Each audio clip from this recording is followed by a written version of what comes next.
Okay, let's see. What was I doing?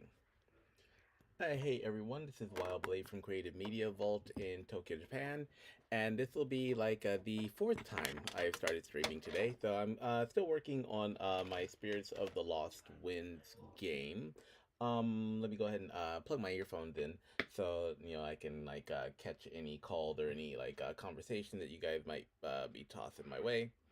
So yeah, I'm gonna go ahead and continue with this build.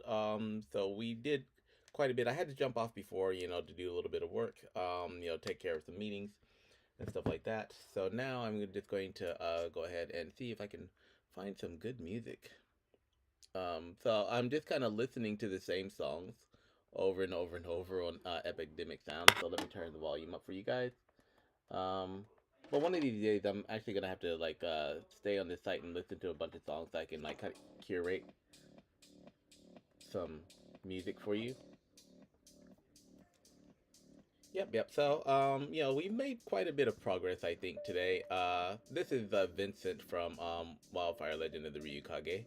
So, and he's also connected to the CDULO storyline that I'm working on. But what I'm going to be doing is I'm going to continue to work on this game here, Spirits of the Lost Winds. Because I'm almost at a point where I think like you guys can, where the coding is pretty much done, I think. And let me drop this in here.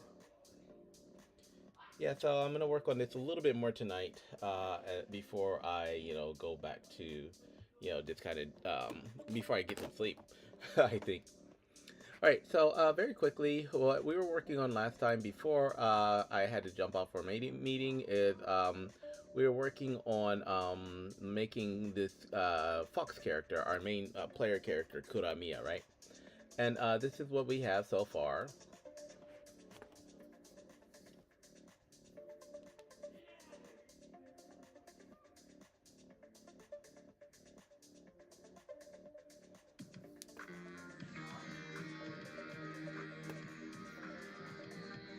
All right, so we were at the point where we gave her this tail. So we made it to where her tail can actually kind of move. So it's like a prehensile tail. It's not perfect, for like movement and stuff like that. But it's kind of good enough. And one thing that I was debating is I was debating whether I should try to turn this tail movement into a weapon, right? And I decided not to. I did try it a little bit before I jumped on this stream, and it somewhat worked, but it's not really perfect or anything like that. So, it might not be really worth bothering with. But what I did is I did mess around with the player's weapons. So right now, remember we have 3 or 4 attacks that Kuromiya has at her disposal. So she's got a normal shot, a fan shot, and a scatter shot. So I went ahead and in her main body, I gave her a couple of extra tails. So this tail right here, just to demonstrate, is her default tail. So this is the default tail in case you don't want it wiggling. And she can just kind of run around and move with this. But that looks stiff, right? And it doesn't really look too interesting. So that's why I turned this one off. And right now her wiggly tail is her default tail. And that one has a lot more, a lot more umph and a lot more life to it. So we're gonna, use this as the main default tail for her. And then you can kind of always switch back if you want to. All right. So now, how do her attacks work? Well, according to my story, Kuramiya is a young spirit fox, right? So she has to go through like certain trials and missions and complete tasks in order and kind of get stronger in order to progress and get her other 9 tails, basically. So in this game, we might give her about 3 just because it's kind of like just a short demo game anyway. But like what I've done is I've set up a system to where her other tails actually show when she's using, based on the attack that she's using. So right now, her weakest attack would be like the range shot. So if you hit W, you'll notice that she gets this little bitty tail that she can kind of aim in different directions. This is kind of like her little baby budding tail, you know, to where she hasn't, like, just kind of like her starting tail. And that only lasts for 10 seconds, and then it kind of goes away like her other power-ups, right? And then I guess the attack level 2 would be the fan shot. So if you hit E, you'll notice that she grows another tail here. And this gives her the ability to like shoot around like this. Now I haven't really figured out how to make those tails aim in that direction, in the direction that I want them to, so I'm not really so worried about it at the moment. And then like a level 3 would be her like strongest, maybe her strongest attack for this demo game, and that would be her scatter shot, and this is where she gets her 3 tails, right? And this allows her to, like, you know, shoot in multiple directions for a very limited amount of time, and that's kind of what we have so far. And you can always kind of you know, like work on this any way that you want. So now what we're going to do is I'm going to we have our attack set up, but I think we need to do some work on her actual movement. So we're going to start working on her walk cycle. All right, and let's see, when we're doing that, I'm just gonna go in here and let's see. So we have all of these. I'm gonna turn this scatter shot off, and I'm also gonna turn this fan shot off so that we can see what we're working on. So her movement looks okay now, but we do need to go ahead and give her a walk. So I'm gonna create a new clip, and I'm gonna make sure that we're under the Kuramiya folder. And first, I'm gonna give her a walk animation, right? Right, and her walk animation isn't going to be anything too complex, I don't think, because we want to try to keep it simple, because I don't want to be working on this game forever. So, for her walk animation, I'm going to go to frame 5, and I'm going to go under her body, and I don't have to worry about the tail so much, because the tail is just going to move by itself, you know, thanks to what we just did in the previous video. So if you're wondering, just go check that out. So, her left shoulder has her left arm. So for this, I think we're just going to bring her arm out. Yeah, so we're going to bring her arm out a little bit here. And then, you know, with her when her left arm goes out, her right leg will go out. So, her right leg will be under her hindquarters. So I'll click this. And then we're going to bring this back just to right about here, right? Yeah, so it should look maybe something like this. Alright, and then we're going to go to the next frame, and we're going to do the opposite. So on this frame, we're going to bring this foot forward. Alright, and her left arm can come back to right about here. Okay, and now her right arm can come out to right about this line, and then her left leg can come back to right around here.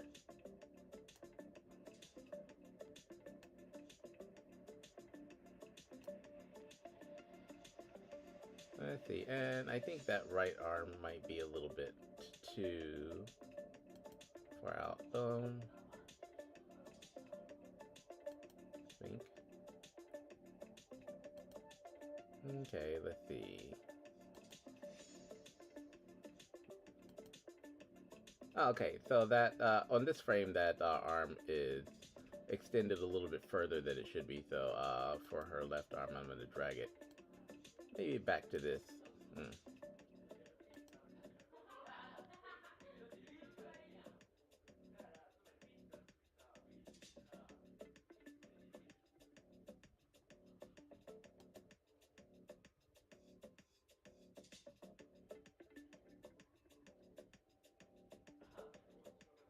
Okay, on this frame, hold on.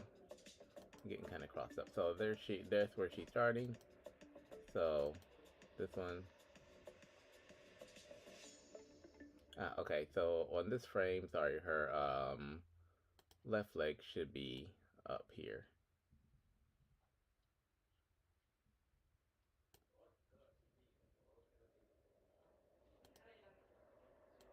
Maybe a little bit further out here. And for her right arm, uh, right arm can be in closer like this. Yeah. And her right leg can be a little bit further out like that. Alright, and then on the next frame, it'll be the opposite. So this will be here. Yeah. Okay, so boom, boom, boom, boom, boom. Alright, on this frame, I think I'm going to bring her right arm back a little bit further. Okay. So that's her default, then boom, and boom. Okay.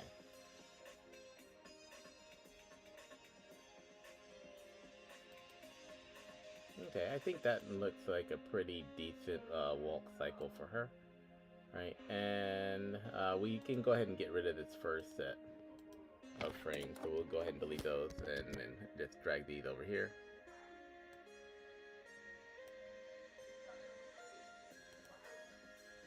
Okay, now she's just going nuts. So, let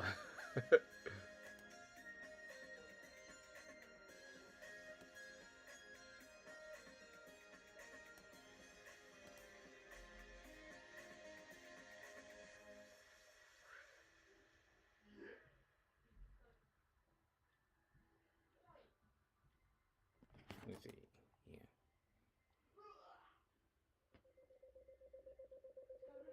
Yeah. Yeah, this does kind of like mirror, like a lot of animals when they're crawling and like, yeah, it's like forward, it's like back. Okay, she looks kind of like a baby here, but I don't care. So,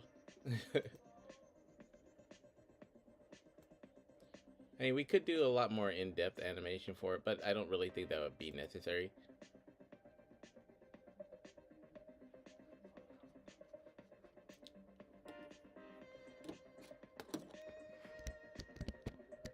Okay, I think I am going to go ahead and make this.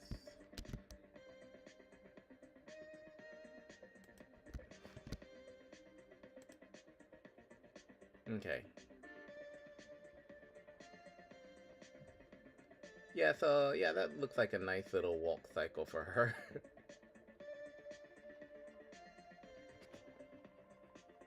Okay.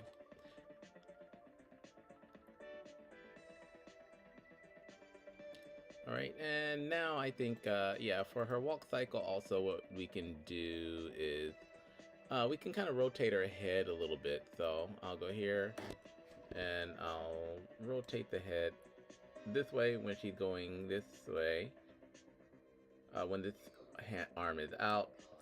And then on the next frame, I'll rotate her head back this way. Just not too much, just a little bit. And then, you know, on the next frame, I'll rotate the head back to right around here. Okay.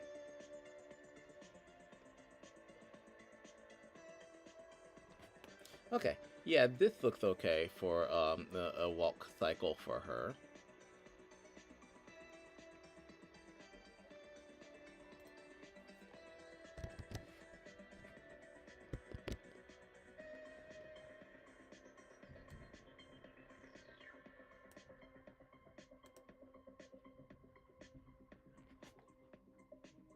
Okay. Yeah, so let's see how this looks. So we're gonna go to the let's stop this and we'll go to the animator. over this way.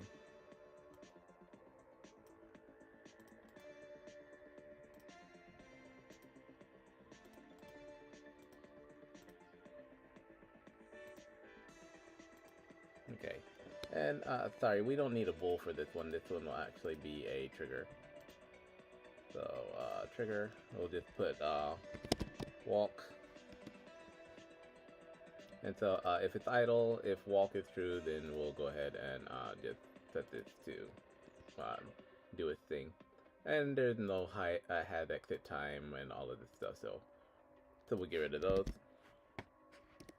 Alright, and then in the code, in the player controller, now, actually, her walk isn't really controlled by, because this is a point-and-click game, her walk isn't really being controlled by the player controller, it's being controlled by a different script, which is this click to move.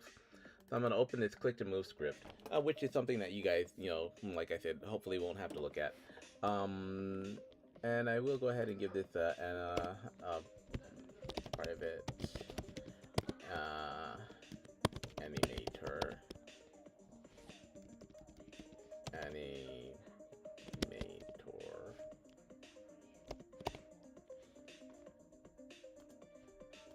Yeah, so, and I'll name this anim. Alright, and usually, like, what we always do is we kind of, like, just put this in here with the same parameters. So, anim.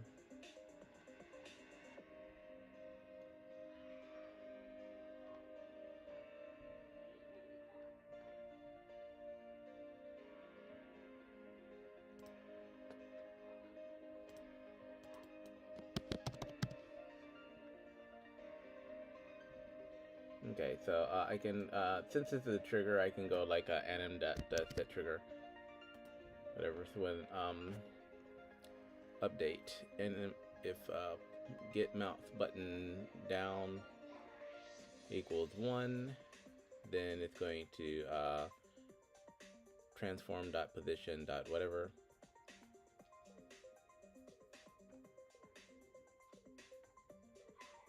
Dash attack, jump.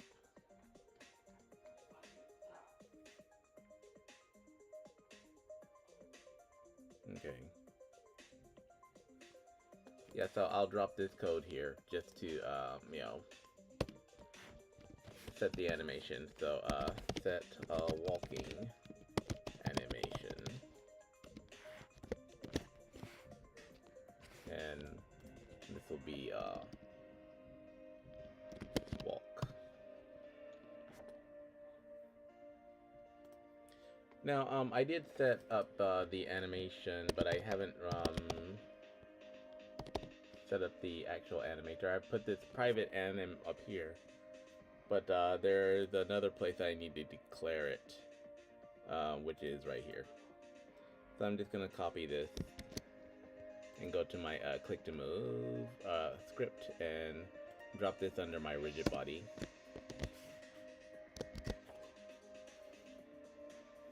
Okay, and that's just kind of declaring it. So, all right, and now when I go back to Unity,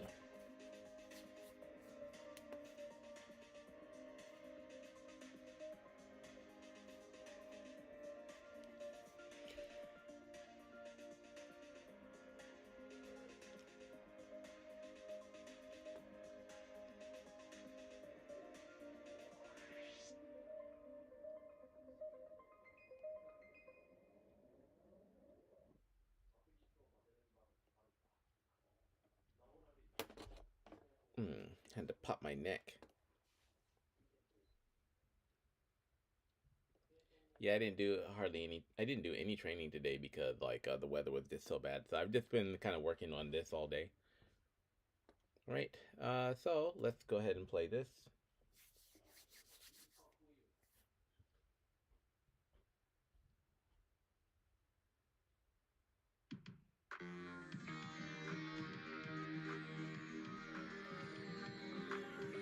Okay. Yeah, so now she's just kind of walking for no damn reason at all. So.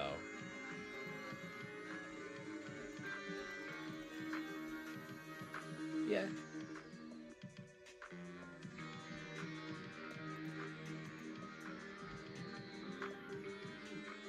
Okay. Yeah, so she's just kind of walking all the time. So what I need to do is I'll need to place that code elsewhere. And that was the click to move. Else if okay, I put it right here. So yeah, I just put that straight under the update function. So I need to put it under this one because this is when the mouse button is down. So.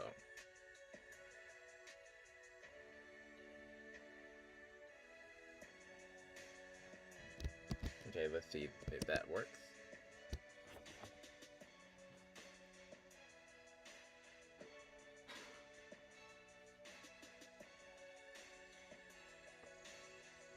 Yeah, so basically, like she should only be doing that after the right mouse button had been clicked, the move mouse button had been clicked.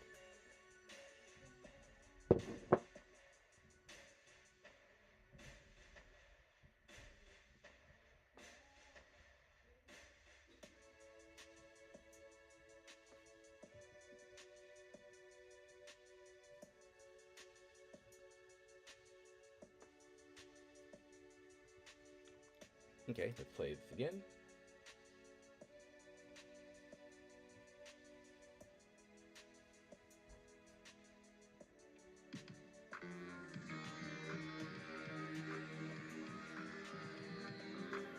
Okay, yeah, so she's static right now. And then, like, yeah, when I press this, like, she starts moving. Okay, cool, cool, cool.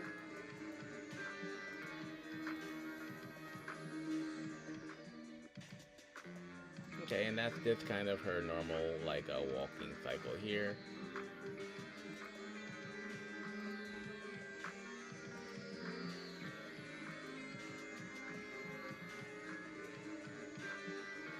Okay, so let me go back to the scene and see exactly how far she's moving. That's a good question.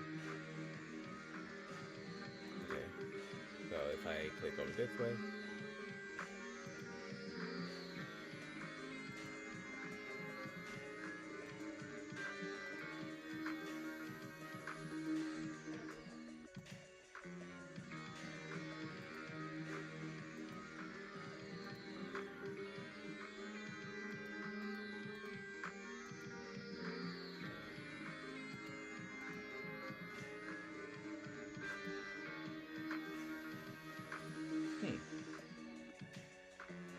Okay, so this one should keep walking until she gets to a certain point.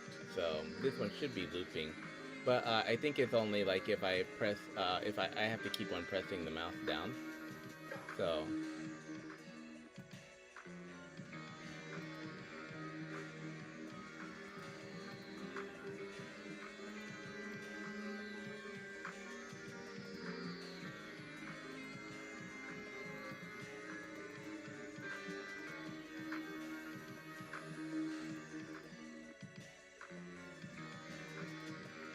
Okay. Yeah, that might be something we can like improve on later. But I mean, this one step doesn't really look too bad. So if you just keep on pressing, yeah, it does like kind of look like she's walking. And all right, cool. So back in her idle animation, also I think I'm gonna play with that a little bit more, cause you know I'm not really supposed to be spending so much time on this one anyway, to be honest. So let's go back up here. Um, let's go back to her head very quickly. All right, so I'm taking a look at her idle animation here.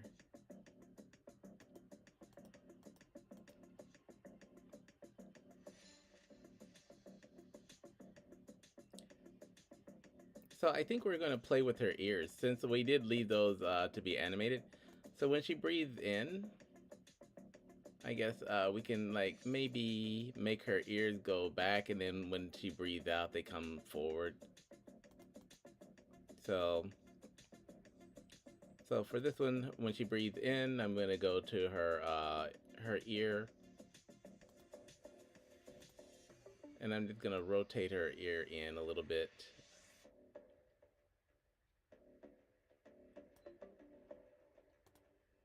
And then the same thing for her left ear.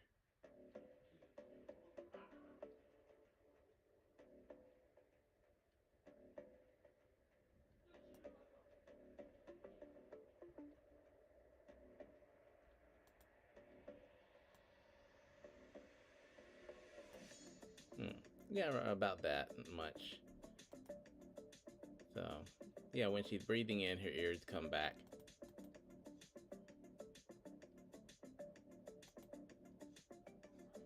And then on the next frame, you know, they're like this. And then after that, when she breathes out again, her ears will start coming back out a little bit.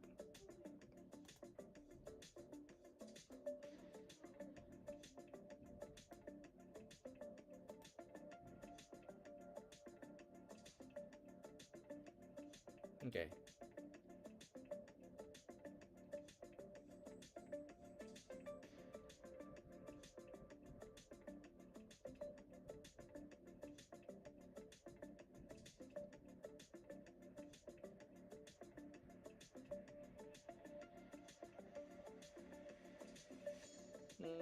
Not sure how I feel about that though. It does like show like, you know, she's got some movement though. And the ears are a little bit bouncy.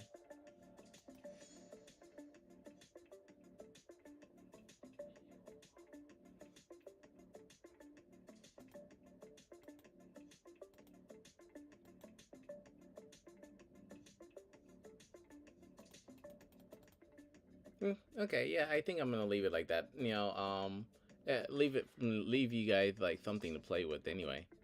So yeah, you can play around with their ears as well because they can be animated. So I'm just gonna leave it this way at the moment, unless I think of something better.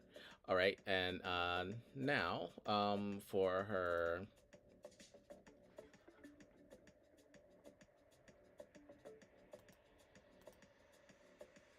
All right, and back to this one.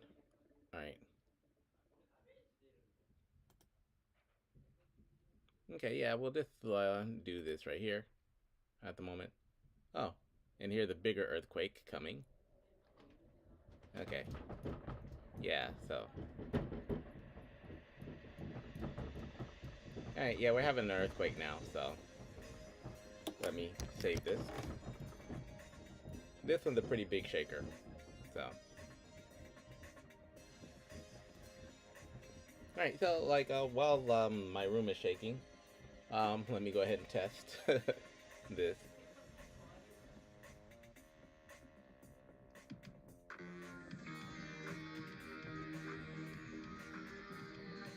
Alright, so yeah, okay, so her ears are kind of bouncing, so we see like some kind of head movement there. And when she walks around, we see her head moving here. Alright, and her tail is working correctly. Okay. There we go.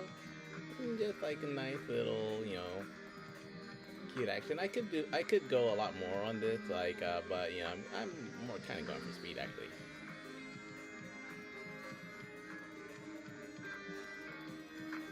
Okay, so if I keep clicking, like, I get the full, like, a walk cycle.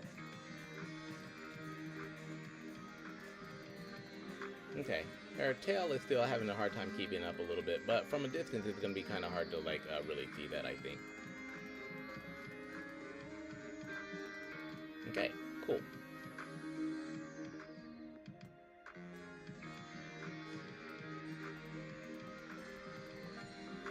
Okay, yeah, that does look pretty decent for her, I think.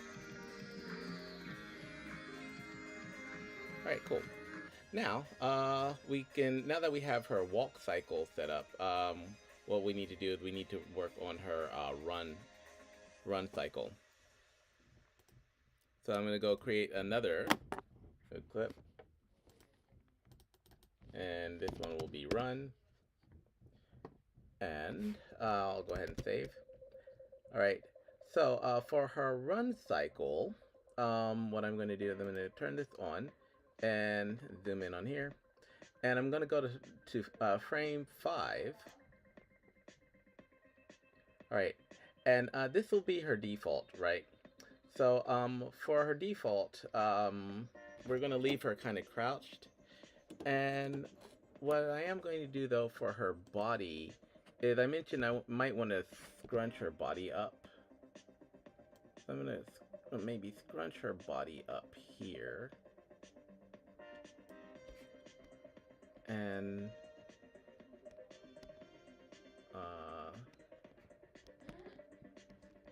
so the first movement will be to kind of scrunch her body and maybe make it a little bit bigger.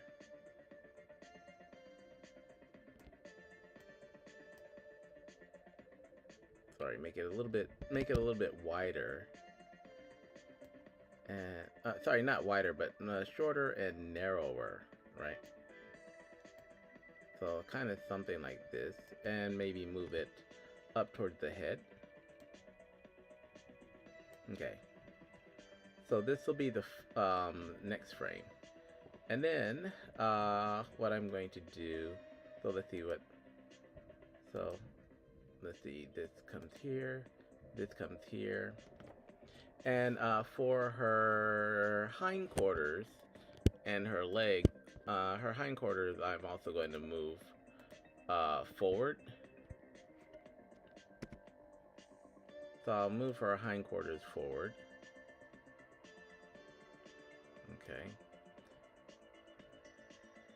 And then for her, let's see, her left arm and her right arm will come back, like she's winding up the spring, right? Okay, and that's why the body should probably be a little bit thicker, maybe. I mean, a little bit, but a little bit narrower, right? So kind of like a frog. Yeah, so she's gonna like come here. Okay. And then what I'm gonna do now is I'm gonna copy this out. And actually, also her head can come back as well. Come back and maybe get a bit smaller.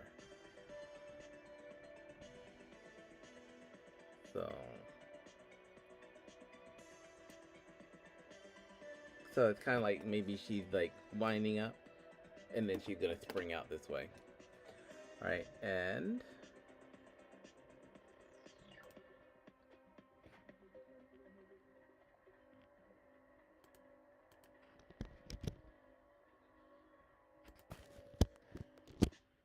oh, let me paste this over here. So yeah, so we're already kind of getting that little spring load for her, right? And now on this next frame, we're not gonna waste too much time trying to animate everything. So for this, what we're going to do is we're going to start with our body.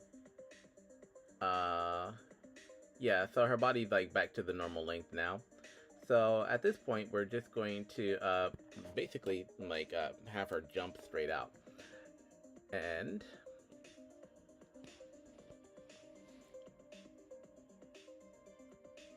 so I'll reopen these hindquarters, so this left leg and this right leg, and I will move these back.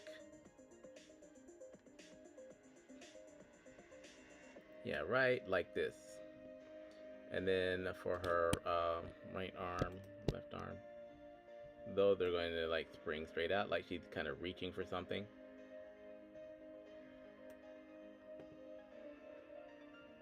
Okay. And this is going to be her run cycle. Alright. Yeah, that's going to be her run cycle, right? So it looks so funny when she's like doing it fast, but yo. Alright, so let's slow this down a bit. No, that's way too slow. Okay, so I think maybe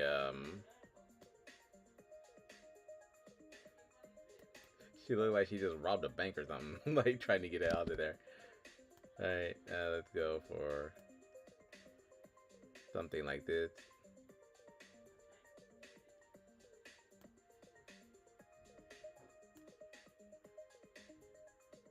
Okay, so this looks okay. Now, one thing I am going to do though is I want to kind of hold on the extension. So we've got the crouch here, that's all good. And then like when she jumps into the extension, I want that to be held for a little while. So I'm going to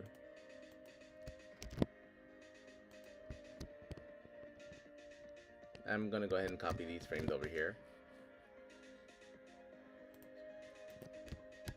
And then we'll go back to her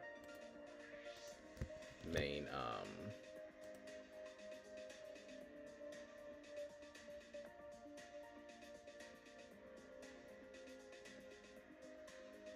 okay. And I'm still gonna make this a bit faster, so maybe to 30.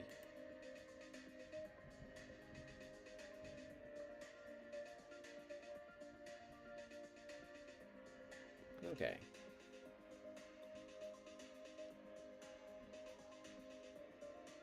Okay, yeah, so it looks like she's like just kind of kicking out, you know, kicking out and running around the screen. So yeah, like you can always like you know, update this later if you want to. And like I said, I'm not even sure if I'm gonna leave this animated stuff in the game kit for you guys. All right, so for animator, what I'll do here is I'll create another bolt or another trigger, and that will just be run. I spelled run totally wrong. Run. And I'll drag my window over here, you know, to make room for that. And I think this one, run can kind of happen from any state, but we can go from idle to make transition to run, and then make transition back here. And we can also do it from make transition from walk, and then make transition to make transition back. So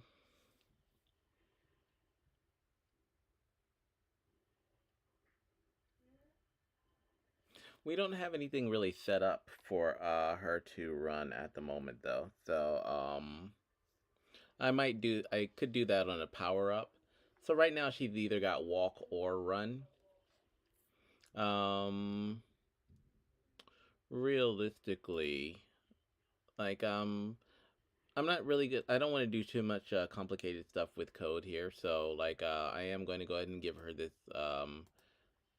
this parameter here, and I'm going to give her this like a parameter here.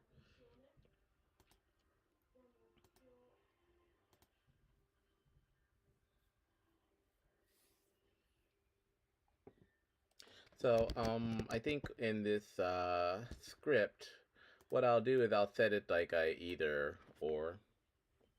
So let's see, input is, I'll create two other booleans for you guys. So you can set it to whether you want her to walk or if you want her to run. And then like if you want to write some code later to like that will trigger something that'll allow her to switch between them, you can do that.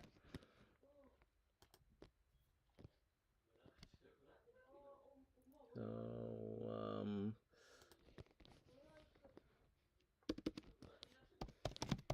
public bull is walking.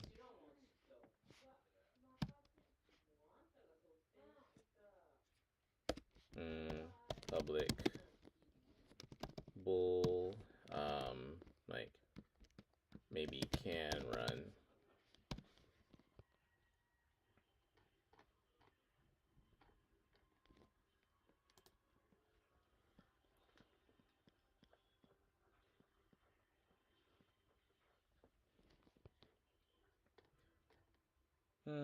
maybe I'll leave this public bull walking off. Because, I mean, like, walking should be her default. And then I'll add a quick if statement. So if, like, can run equals true, then I'll just put, like, nm dot set trigger, and then I'll just put run here. And then you can go through if you want to like add some other special stuff like okay, well, if she hits this power up, then she can run blah blah blah blah. You can do that in the code.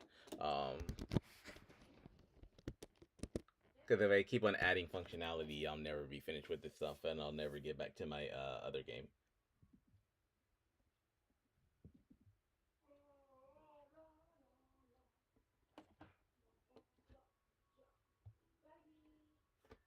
Okay, so now let's go ahead and give this a shot. So this will at least allow us to kind of switch between walking and running for the level.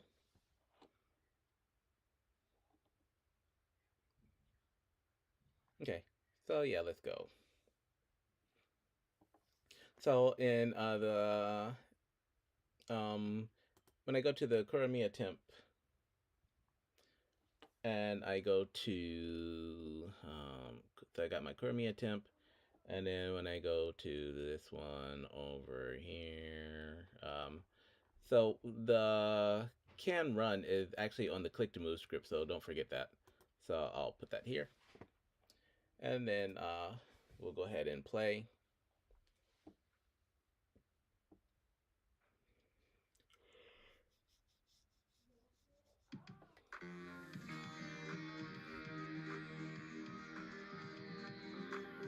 Okay. So she's still crawling right now.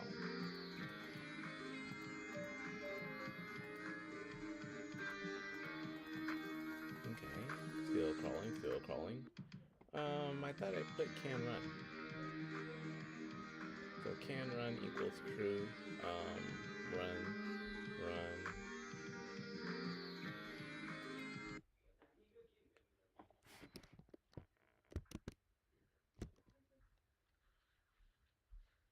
If can run equals true, yeah.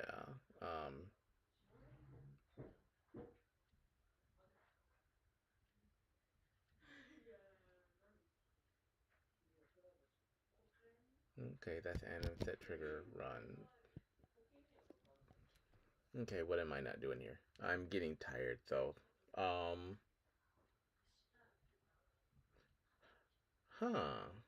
Okay, I do have a button for jumping, but maybe if I wanted her to run, I could actually press press another button. So I've already used all the buttons on the mouse, so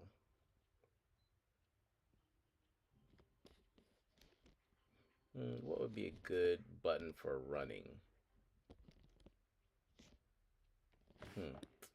Let's see. I'll put like if can run is true, and got my and just for example, input dot get key down key code C, something that I'm not using in the game at the moment.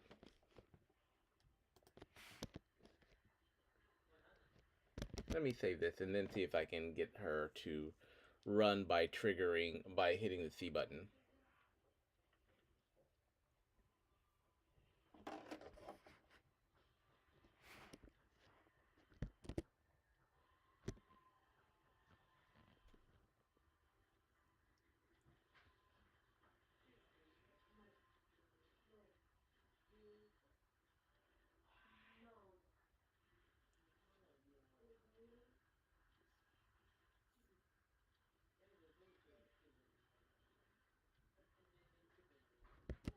That code didn't look right.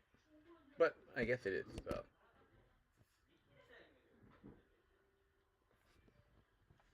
Okay, so can run is set to true for her.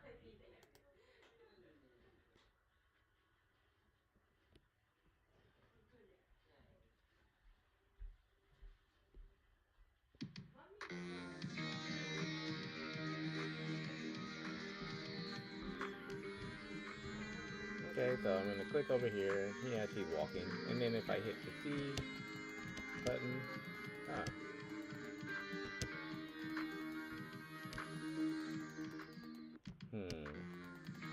Okay, so her walk cycle is still kind of dominating here.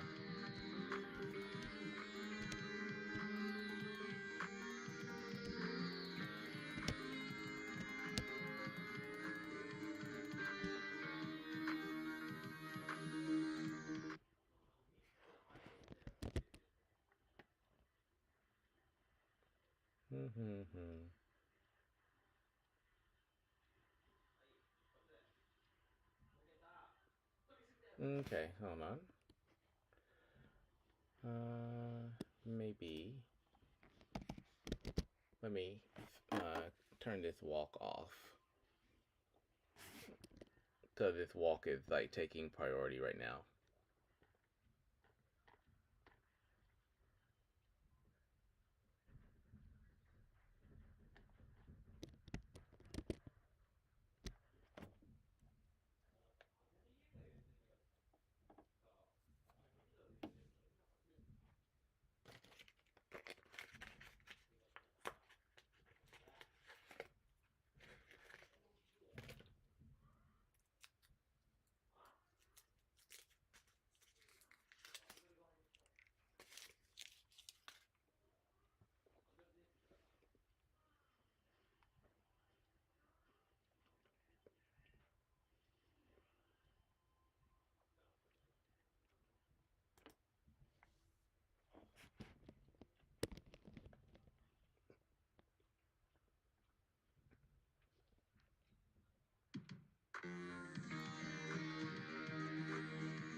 Okay, I have no animation. So that means I messed up something in the code.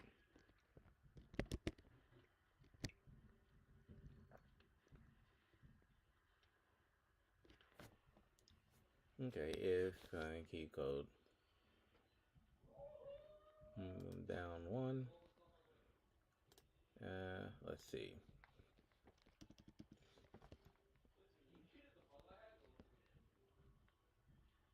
So this is already in here.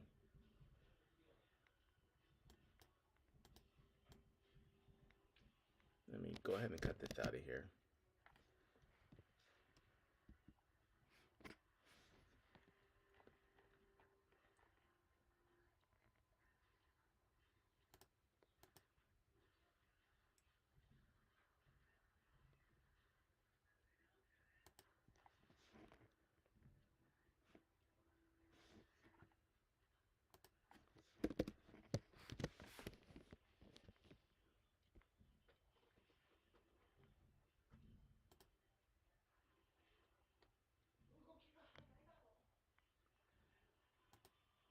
Okay, that goes here. That goes here. Let's see if I can. And input dot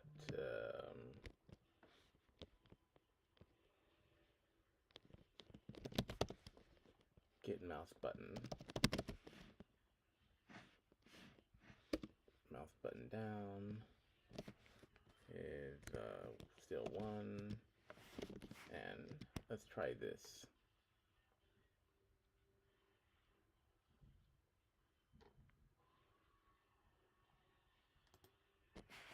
So maybe if all of these parameters are kind of set.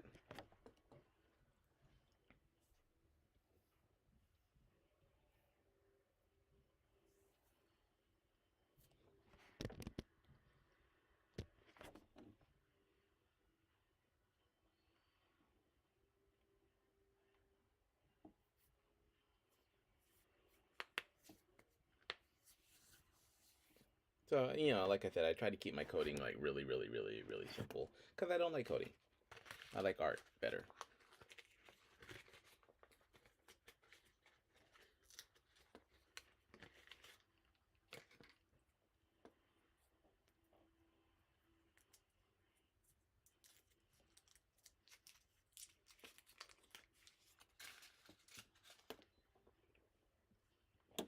Okay. No errors in my code so far.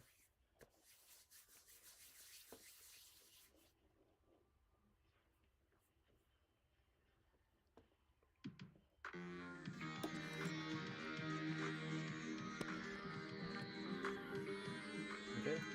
So, okay, so yeah, take a walk now. Okay, all of this is good. And then when I hit the C key,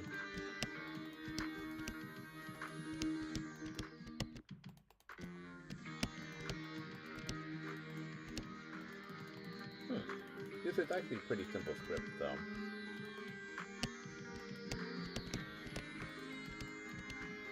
I'm messing it up somehow.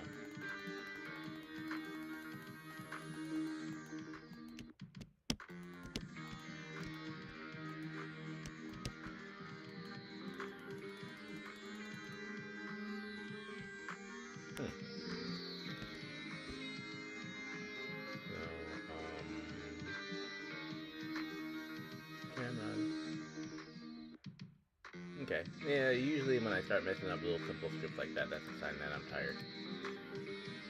And I probably need to stop or rest my eye to play some video games or something.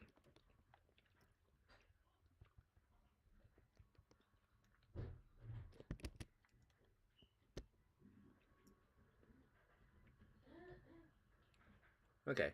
Yeah, so I think I'm gonna go ahead and like just comment this out so I can like get back to it later. Because it's not really such a big deal. So we do have it for if get button down.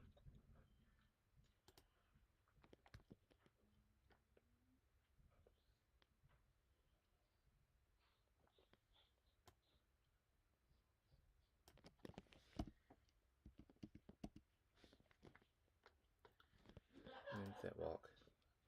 Let's just go ahead and test it to make sure that this run animation is working, and then I'll figure that out in the code.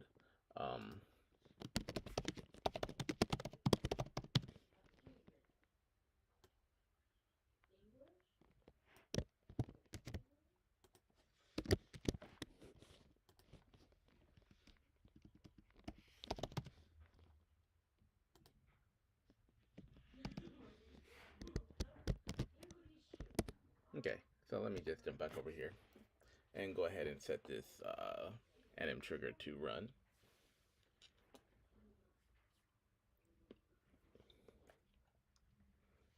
Yeah, it's a pretty simple fix, but I just can't think of it right now because I've been too busy looking at the procedural stuff.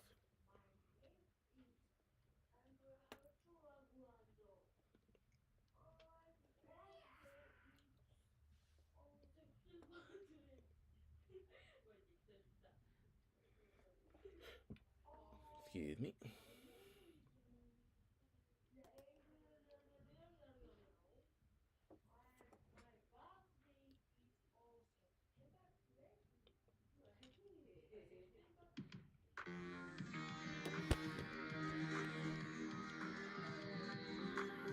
Right, let's see.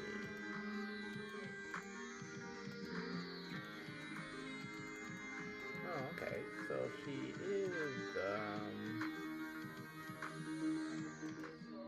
running, but she's not going anywhere. Why aren't you going anywhere?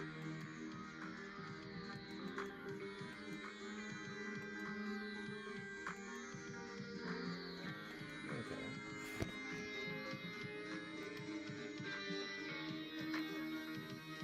Yeah, she's playing the running animation, but she's not going anywhere. Why?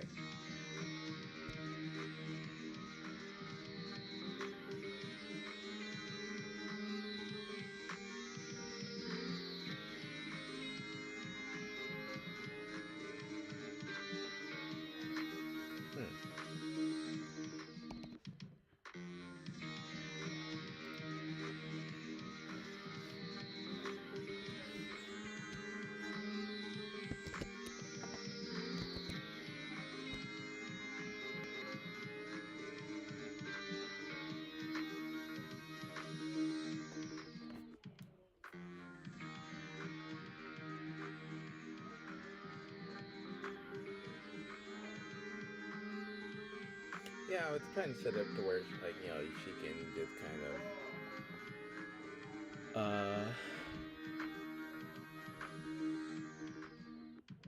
yeah, hold on, let me stop this. Yeah, I was trying to set it up to where she could go from, walk, from idle to run or walk to run. But that might have been a little bit ambitious on my part, considering that I'm kind of tired now. So walk, you would go to run, then you would go and do absolutely nothing.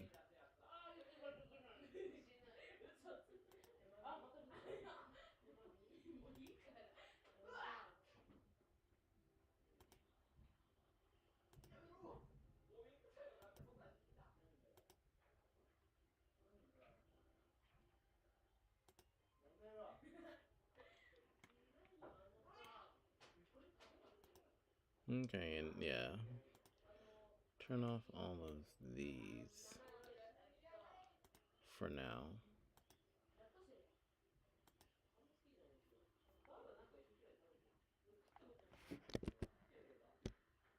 And in the code, well, the code that I had before. Uh, if, yeah, I'll go back to this can run equals true.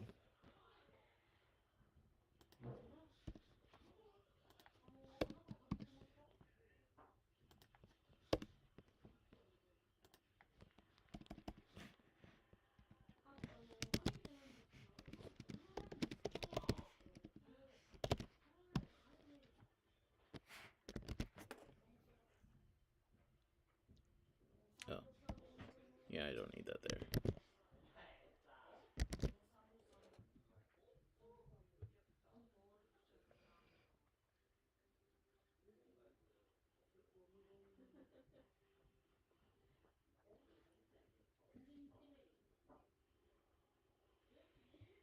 Yeah, my brain is starting to slow down, so I'll probably go ahead and give this one up and actually get some sleep.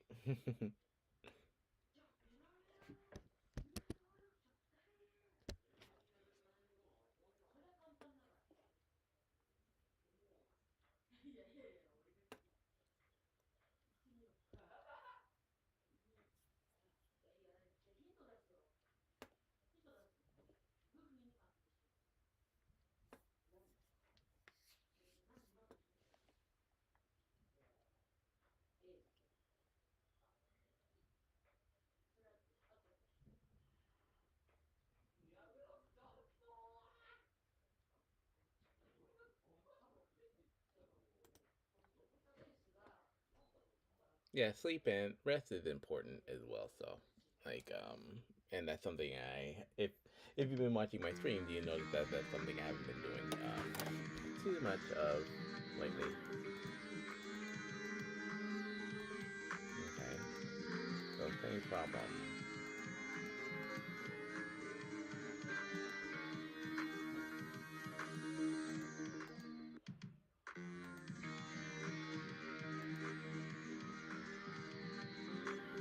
Okay, so this is going. This is like not doing anything.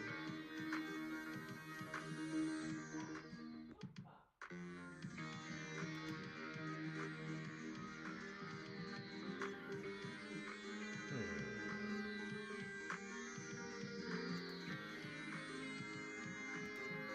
I think I might need to get rid of this one actually. I just have it go back to idle or run.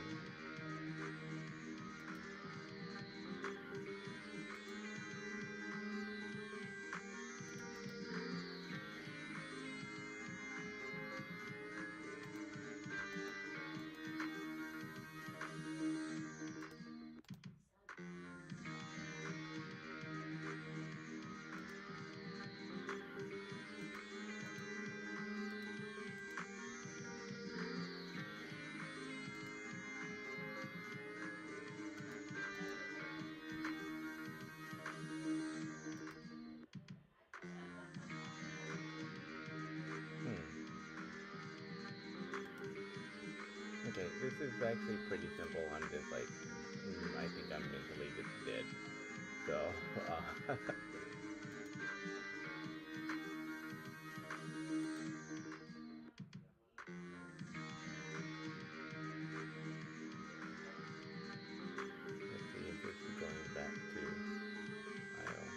Okay, yeah, I think I'm gonna stop this here for today. And go ahead and maybe even just get rid of this run for right now.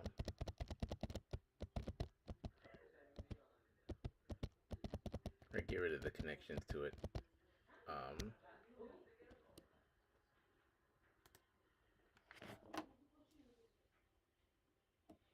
yeah, cause I'm either getting tired. I'm getting tired. I'm getting tired of looking at the screen. So. Okay.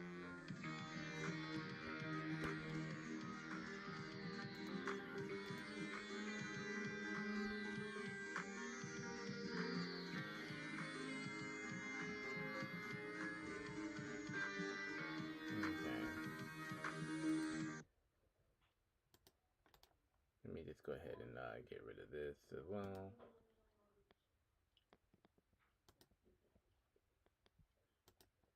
So I'll get rid of all of these and just hook the run up tomorrow.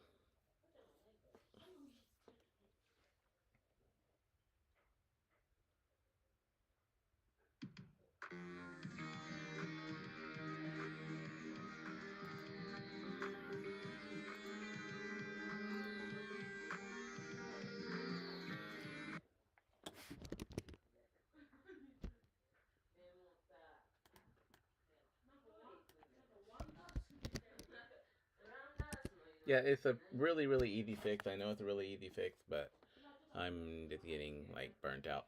So, um, all right. So I think we're gonna go ahead and get ready to stop here, possibly.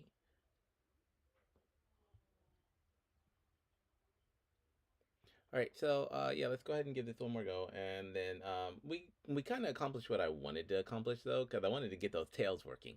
That was my main things. I wanted like yeah, I wanted to get the animation for those tails working, and I wanted to make sure that the weapons worked for them. So as long as the player can walk, that'll be good enough for today, and then I'll sign off. Go get some rest. Oh, no, I totally messed this up. Why?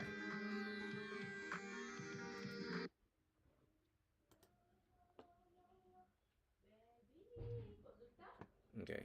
I didn't mess something up.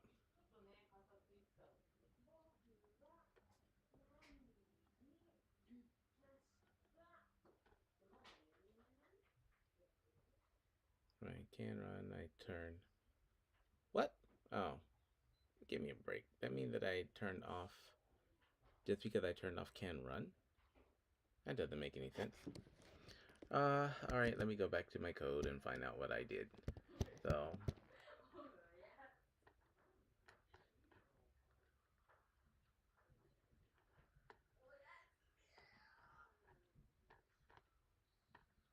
dun, dun, dun, dun, dun, dun, dun.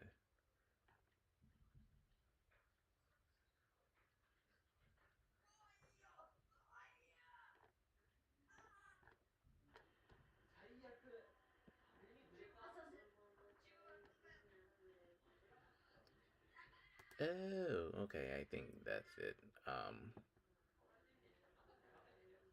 Yeah. Okay, I think I commented that out by accident. So, yeah, I did comment that out by accident. Alright, that's why he wasn't moving anywhere. Alright, so now let's try this again. If...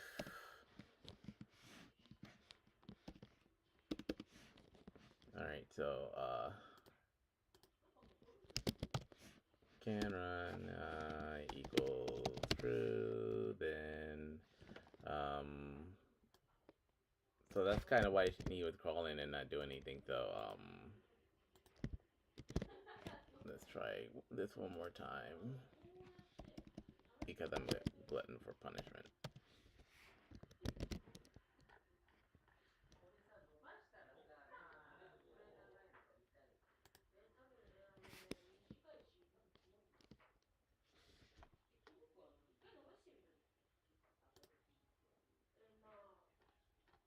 Wait a minute, why am I missing a, this should, let's go to here, let's go to here, this goes to not there. Definitely.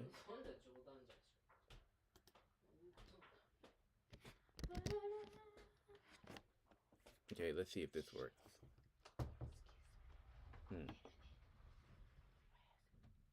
You going to bed? Yeah. Yeah, I'll be done in a little bit though. Yeah. So let's go back into Unity very quickly.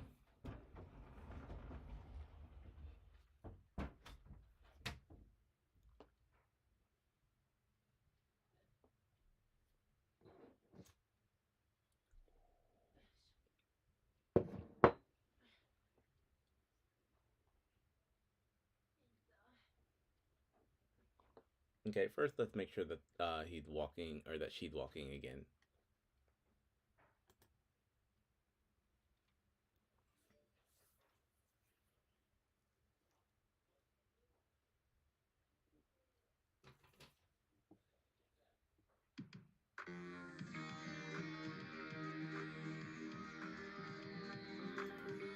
Okay, yeah, so she's walking again. Alright, just normal walk. And then, if I go over here and I click on can run, nothing's gonna happen because I took apart the animation controller. So, there's no point in even testing that right now. Okay, turn this off. And now I'll jump back into her animation controller. Alright. And now, let's see, what was I doing? I still have these parameters here, so let me make transition to this, and then make transition back to this. Alright, and then,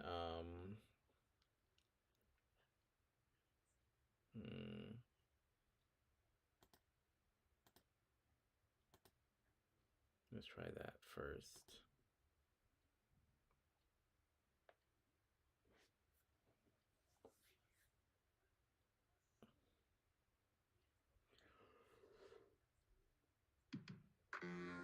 Okay, let's see what's going on here. Okay, so she's still in walk mode at the moment. Baby walk mode. Okay, and we go to Kermia Temp.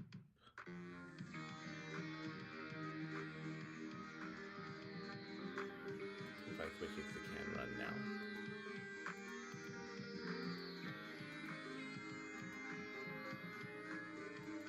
Okay, so can walk is true, and this one's true, so it's not really going through. So let's see, maybe I can disconnect these two for now.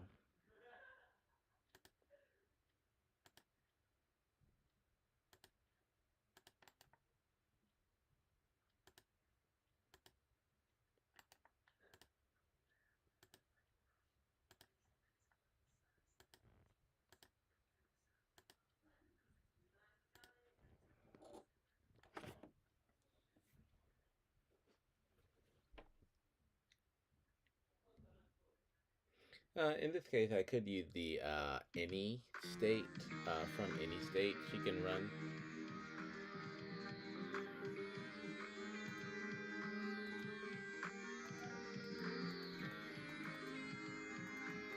Okay, so yeah, she's doing her walk thing at the moment.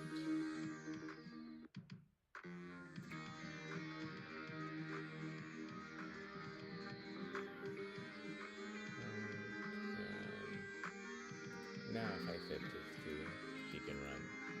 Nope, still crawling.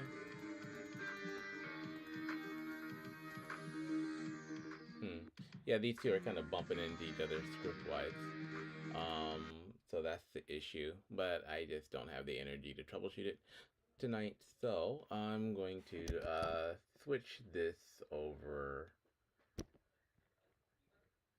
to so I'm gonna go back and switch this off like I did before. And I just really want to test her run state anyway, so I'm just gonna switch this over to run, and then I'll figure out how to get her to walk and run later tomorrow when I get like more sleep.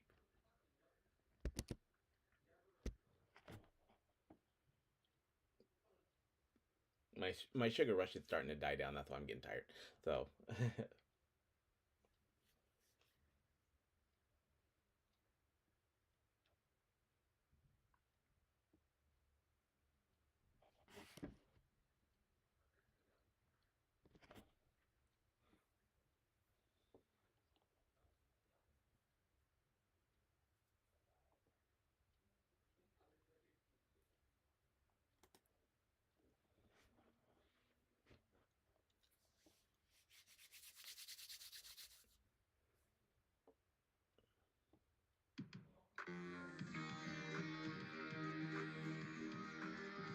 all right, so let's see.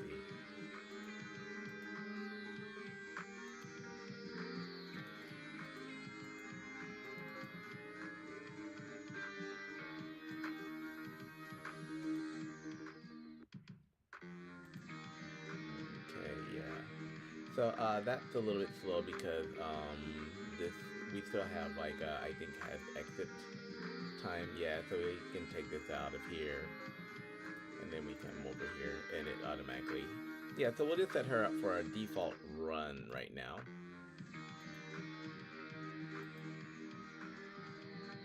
Yeah, so we'll just set her up for a default run right now, and then we can play around with the other settings like later. Okay, and back in her actual animator controller, um, yeah, back in her animator controller for her run, I am going to go ahead and make this a little bit faster.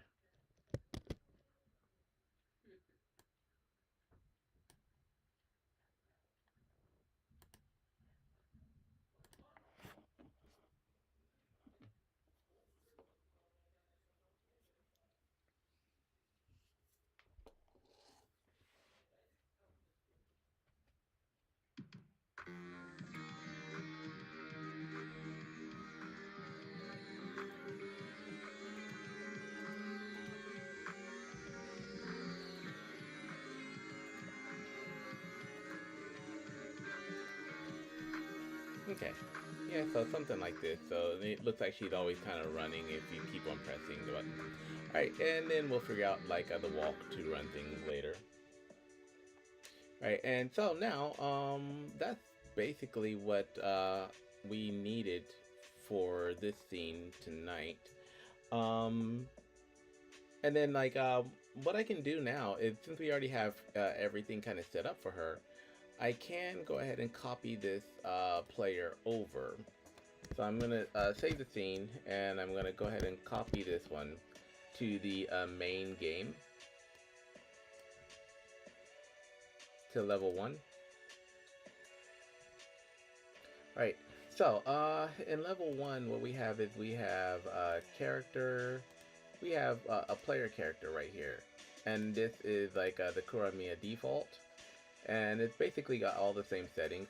So what I'm going to do now is I'm going to paste our new Kuramiya in here.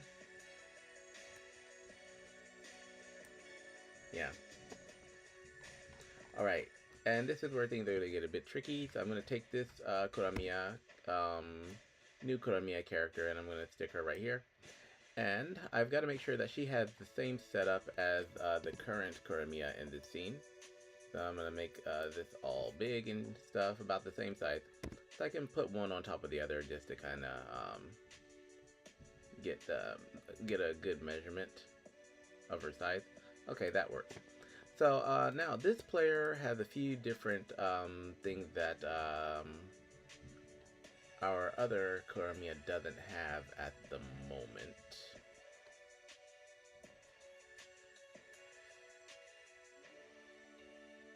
Default. So all of these settings will will be applied to our Kuramiya over here. So, like, you might be wondering, like, all of her settings right here on the player controller are really, really messed up. And that is true. And the reason why they're messed up is because, and this is why we didn't delete our previous Kuramiya, because we're just going to go here, and we're going to, for her click to move,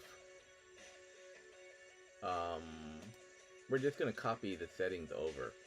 So for this click to move here, we're going to go to our Kuramiya, and we're going to put this cursor click 2 in here for this right here. Actually, a much easier way to do this, to be honest, would just be to copy component. Okay, and we're going to remove this component, and then we're just going to put paste component as new. And then for the same thing for the player controller script, we're going to copy component, go over here, delete this component, remove this component, and then we're going to paste this one as new, and same for the inventory. So all of these components we're just going to copy and paste to our new Kuramiya. So notice she also has this inventory script that we're going to have to get rid of. So we're going to get rid of the inventory because the inventory from that scene and the inventory for this one is different. So we're going to remove this component and then paste component as new. This initiate dash attack, I think, is yeah, this initiate dash attack should be okay. And then we're going to need to change this grab controller script. So copy, and this grab controller script needs to go.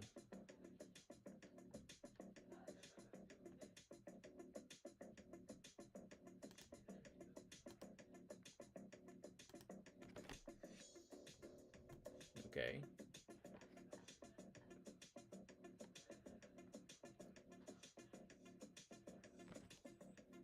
Okay, and then after that, we'll just need to kind of change a few of the settings.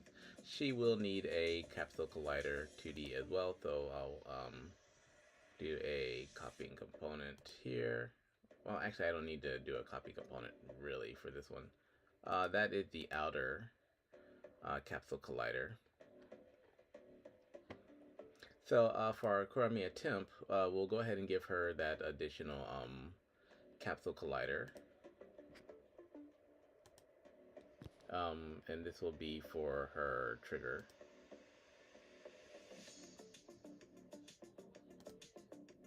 Okay, and because the size is a little bit different, we'll go ahead and move this here. So remember, the first one is like kind of the physical body, the second one is like her actual hit area. Okay. So now what we will do is we'll just go ahead, and all of these components and all of these settings should be like applied to our Kuramiya character. So I'm gonna move this down, kind of organize this a little bit better. So move down and move this down, move this down.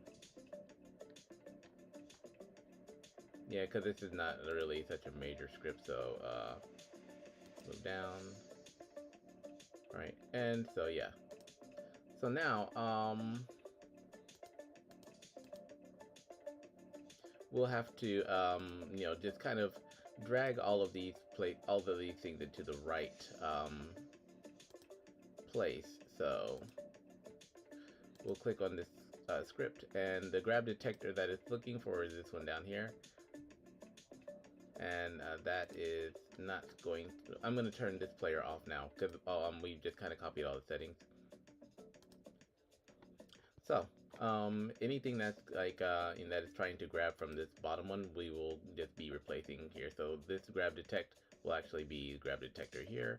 This box holder will be this box holder here. Our ID card slot is in the UI, so we don't have to worry about any of that stuff. Dash attack, like, so all of these UI elements we don't have to worry about.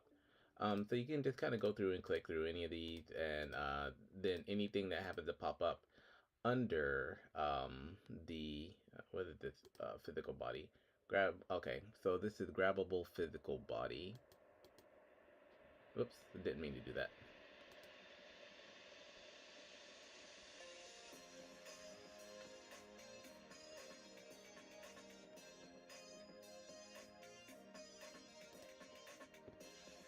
Okay, so what was I doing? Cursor click. That's in the prefab. So coin particles. That's also a prefab, so you don't have to worry about that one. Health. All right, so Kuramiya tail. I'm still trying to use this one. We're going to use the new Kuramiya tail that we just used, which is the Wiggly tail. So we'll put Wiggly tail here, and then Wiggly tail here, and then Wiggly tail 3 here. Alright, and melee attack is trying to use this melee attack. We're going to use this melee attack box instead.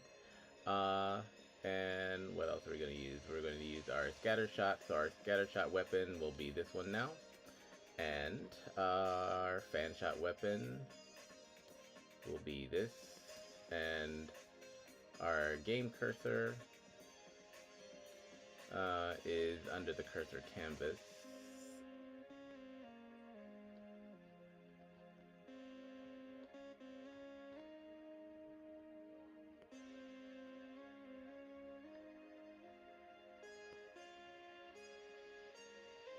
Okay, first attack. Yeah, so our cursor should be cursor canvas. Our targeting cursor will be targeting cursor.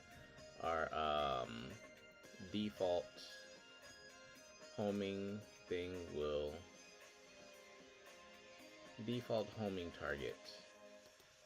Okay, that's already in here. And the reason why these are already set up is because we just copied them from our previous settings. Okay, I think that's about it, really. Exit portal. Yeah. So if we didn't copy everything, we'd manually had to go through and configure all of this shit, right? But since we're taking it from the previous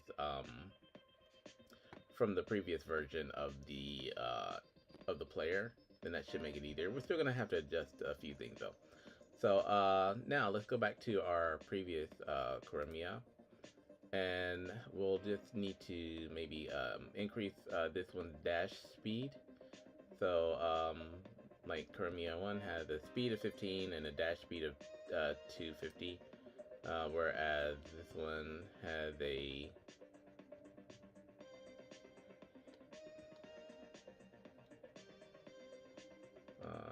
speed of okay, speed of 50, like 250. Okay, that's good.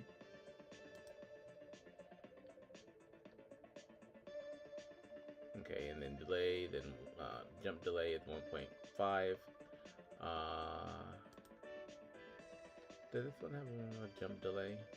Jump delay, okay. Yeah, all of that's good, because we just copied them over. Okay, and just checking to see if there's anything else that we might have missed. Okay, so 12, 12, 12, jump area. Yeah. Okay, I think that's basically all that we needed to do with this.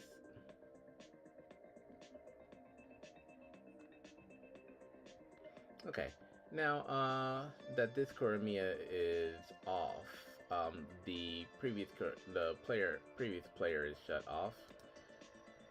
All right, so let's go ahead and actually, what is this thing in the middle?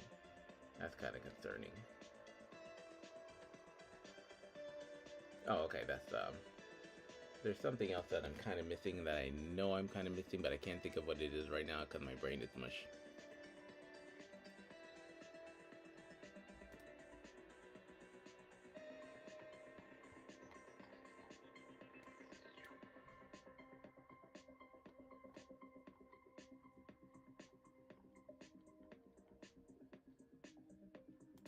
Okay, let me turn on the mini-map icon to see. Make sure that that shows as well. Okay, mini-map icon is all good. It's a little bit big, so I'm going to go ahead and shrink this mini-map icon down a little bit. Yeah, and I will also relocate it to the middle of the body. Okay. Right, yeah, let's play and see what's missing.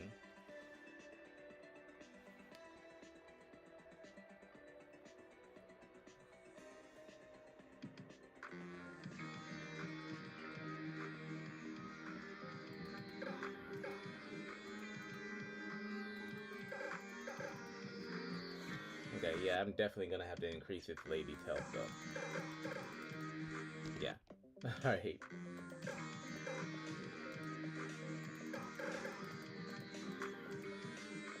Okay, that's something.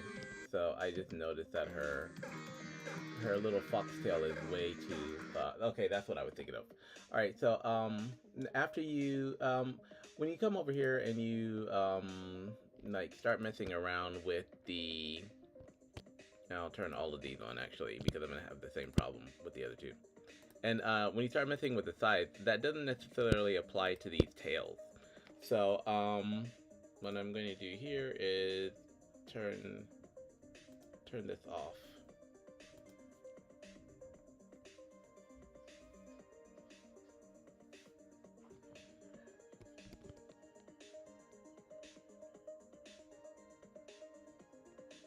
Yeah, because these are line rendered items, so you kind of have to adjust them manually here. So look at how small these tails are on her. And actually, I'm gonna go ahead and turn this Melee guy off because he's starting to get on my nerves. So I need to get these tails working first, and then I'll let him attack me. So I'm gonna turn this blader off very quickly.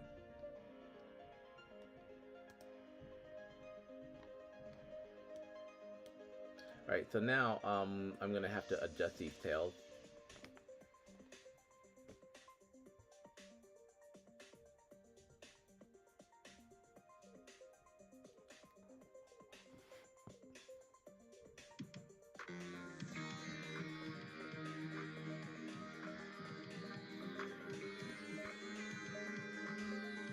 Alright, so for adjusting these tails, I'll need to make sure that they're all highlighted.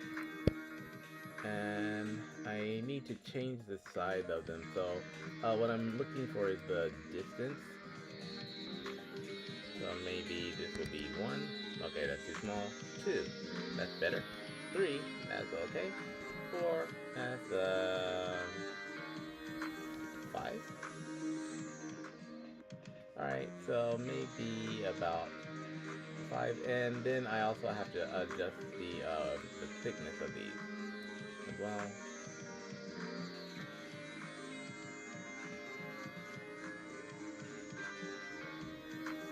Okay, so target distance can be 5. Trail the length. The length. Oh, actually, this is the maximum width for this is 1, so I'll turn that to 3. Okay.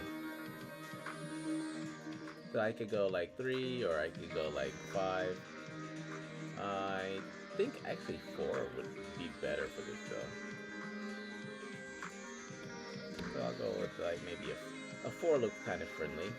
So I'll go with a width of 4 and a length of maybe 5 or even 6. 5.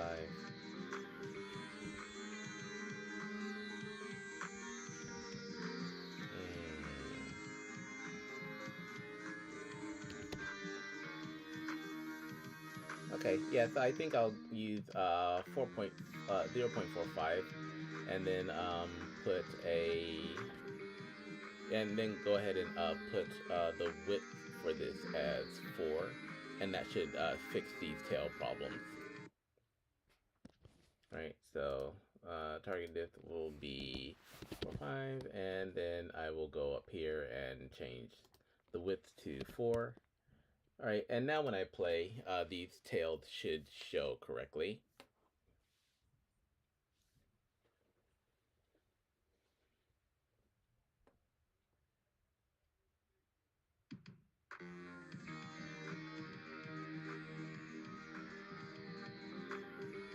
Okay, yeah, and good. So our tails are working now.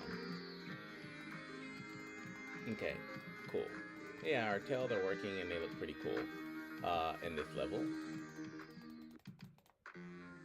Okay, and then so yeah, we'll save these and we'll go ahead and turn Wiggly Tail 2 and 3 off. Right, and test again.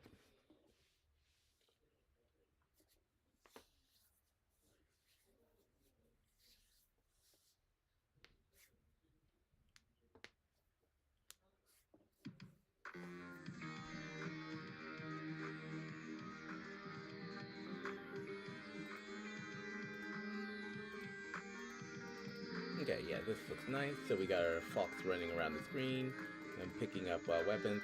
Now, we'll probably have to change the projectiles on this too. So if I hit W,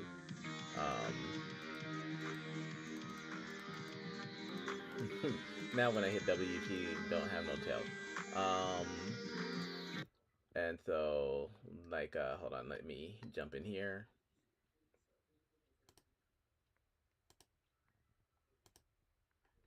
All right, so we'll have to change the weapon sprites in here.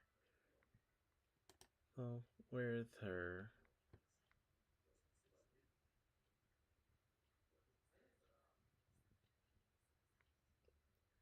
Tail, wiggly tail, weapon sprite.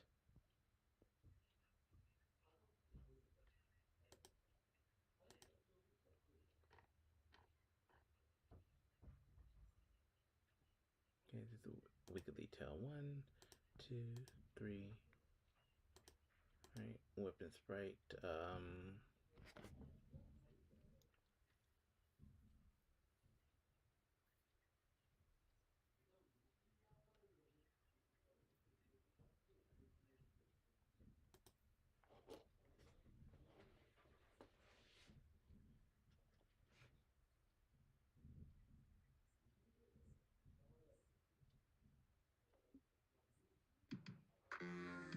Yeah, so there's always going to be like some minor adjustments that you're going to have to do. So, oh.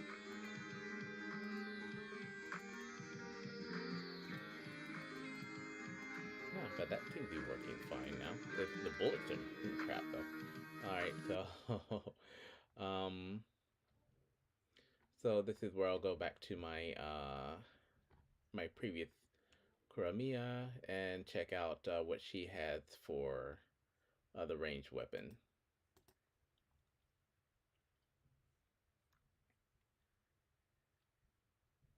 Okay, so okay, so she's just got standard projectile 1 here.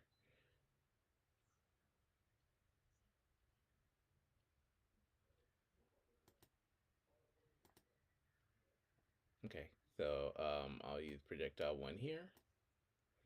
And for melee attack,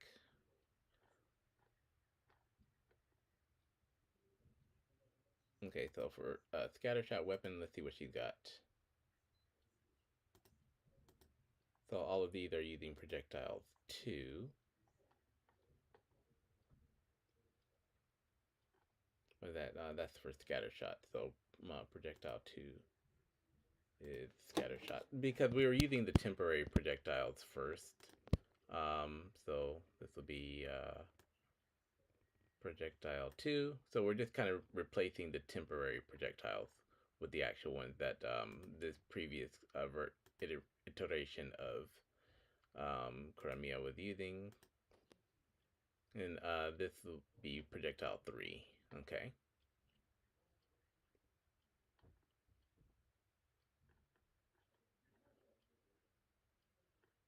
Okay, so her fan shot, we'll use projectile 3.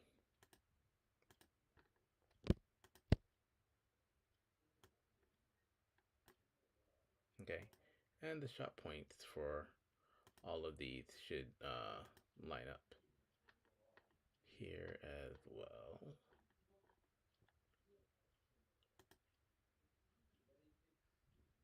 Okay. Yeah, so all of these are good, I think.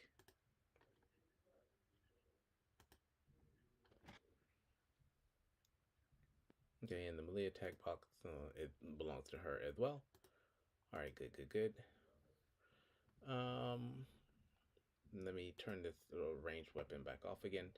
There was an issue, when I picked up this ranged weapon, though. So I need to find out what that was about.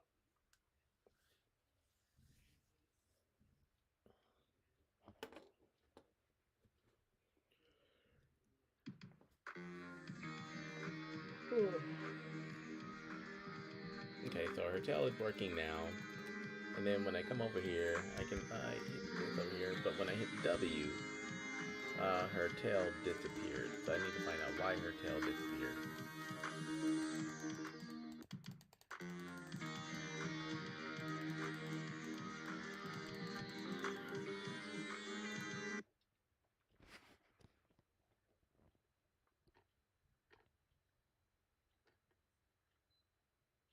Oh, okay. I know why her tail disappeared. In this one, we decided to leave the wiggly tail as the default tail, and so when we're remember I set this right here as a null. So the reason I did that is because, well, yeah, this is in case we wanted to have a different tail as a default, and and kind of switch out the wiggly tail one. But we like wiggly tail one, so we're going to leave wiggly tail one as the default tail, and then we just have the two other wiggly tails as backup. So that's why she was losing her tail.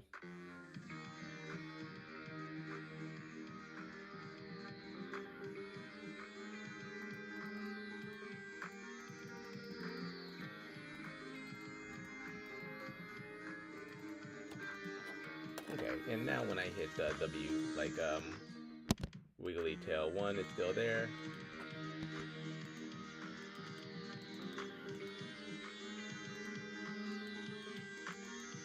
Wiggly tail one is still there, but I'm not able to shoot anything.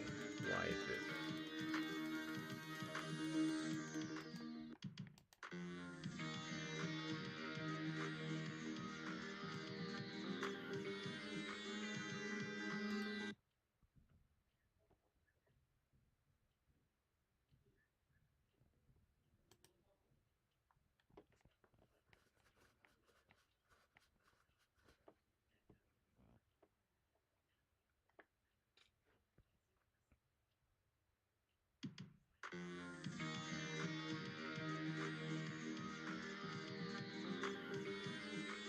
Okay, so you'll get your thing here, and then come right back here so I can see you. Alright, and so yeah, we have we'll hit X here, and then we'll hit W, and I should be blasting.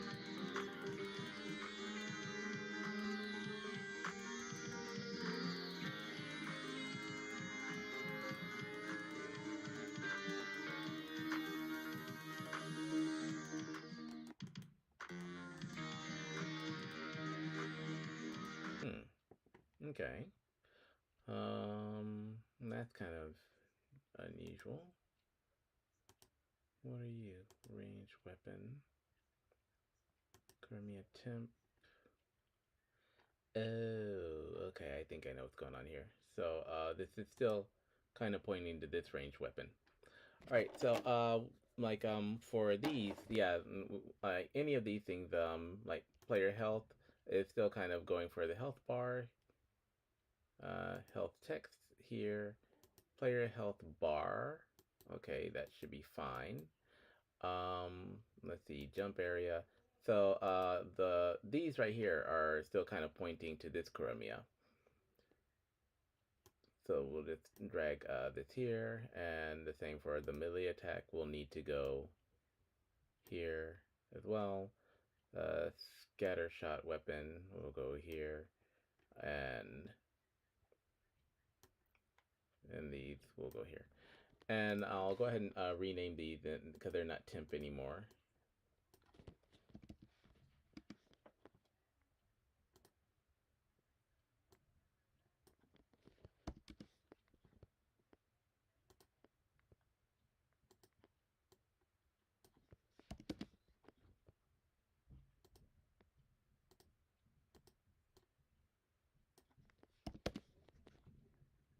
Okay, and sprite mask also doesn't need to be a temp. Minimap icon.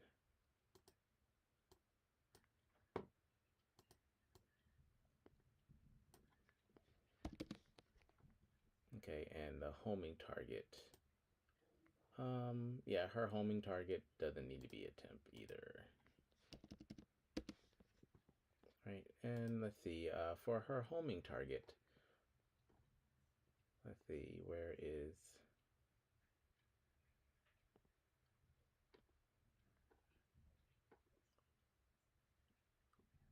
Default homing target is here.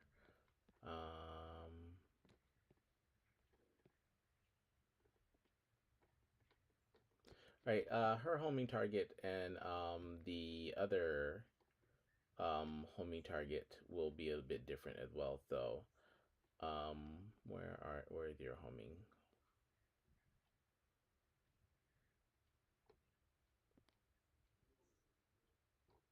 Actually, this one doesn't have a homing target, and this Kuramiya has a pivot point. Kuramiya tail, pivot point, launch pad.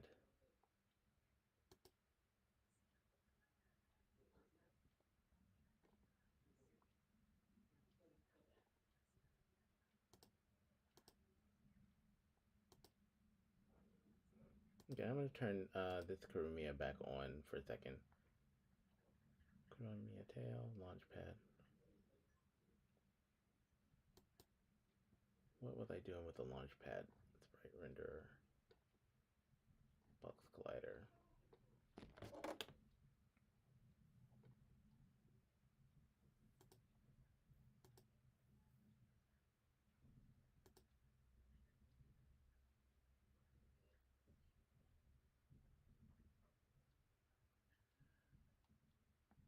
Yeah, I was doing something with the launch pad. But maybe I don't need it now.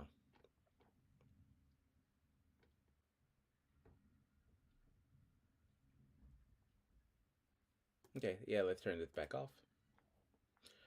Alright, and now let's test our new Kuramiya's weapons. So we'll need to test her weapon, we'll need to test her jump ability. And make sure that she can like take damage, make sounds, and all of that good stuff.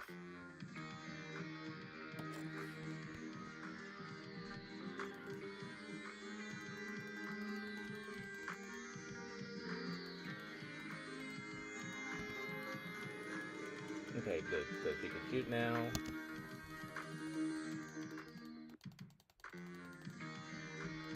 Okay, and the camera is not following this one. So that's another thing we'll need to set up. So we'll need to go into the main camera, because remember that camera was set to follow the other Kuramiya. So player transform. So it's still trying to follow this one, right? So we will need to switch this over to this Kuramiya. And I'll put like, instead of Kuramiya temp, I'll put Kuramiya main.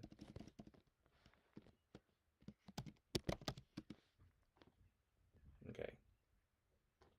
So just little tweaks like this are what you're going to have to be careful of when you're kind of playing around with this.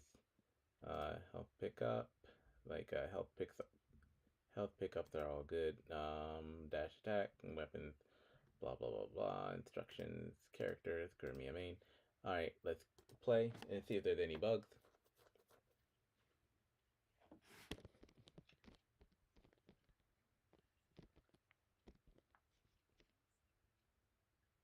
there's not really too many things in the scene that actually reference her by name. It just references her as a player.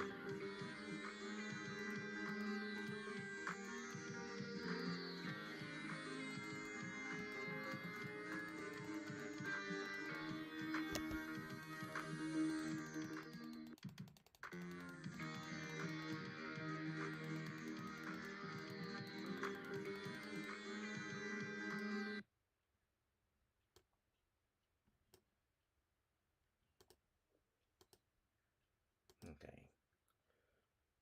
The virtual camera is oh, virtual camera. That's the main one that we need to kind of be worried about. Actually, the virtual camera, because the virtual camera is actually kind of what's tracking her, not the main camera. But I mean, if you're going to switch to a new scene, if you want to switch between cameras, it's good to go ahead and update her in both of them.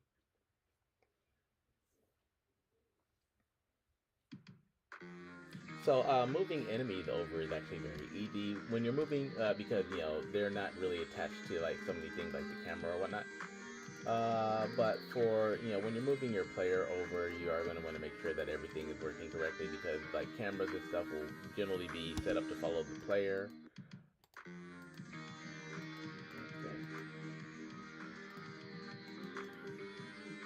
Okay, so you want to make sure everything can interact with the player as normal, so she can still pick things up, drop them off. Let's see. So I'm just gonna go ahead and play through the level like I would normally. Okay, I can interact with this, pick up the stuff that I need to pick up. Run over here, grab these guys. I can still do my puzzle thing.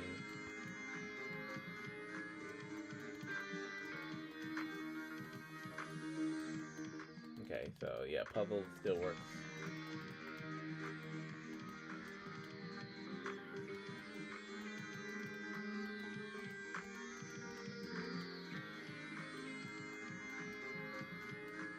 Hmm.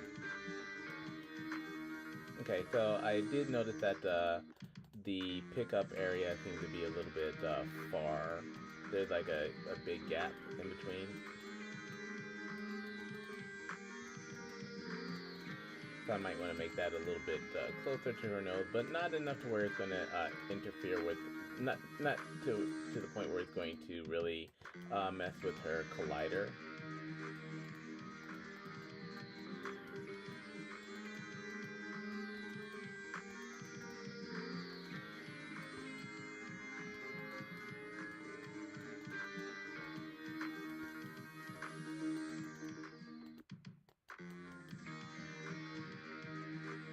Okay, so that's something I can like kind of bring closer to her, I think. Okay, then I can cut up out of here. Run by this. Messages should still be working. Right? So, and now I can like lay these guys to waste. And now she's bigger than them, so I feel bad for easy maining them so much. Okay, and so I can still run around, making sure that she can still get around to the area that she needs to get around to.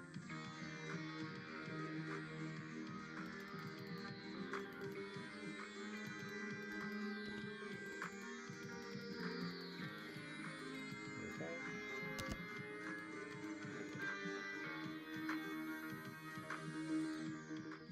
Now, can she jump? Damn, that's a huge ass jump. Alright, so we're gonna have to fix her jump.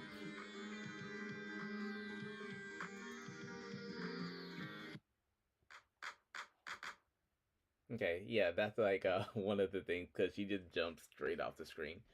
So let's see. What is jump? Her jump size?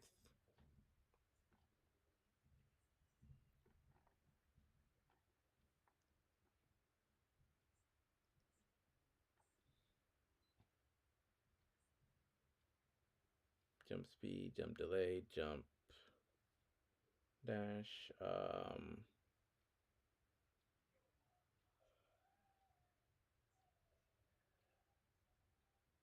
Jump delay, jump speed, jump dash effect. Where is her actual jump time? Is jumping time between jumps. For this one, I think I'll need to go into the player controller. Okay, and go find my jump.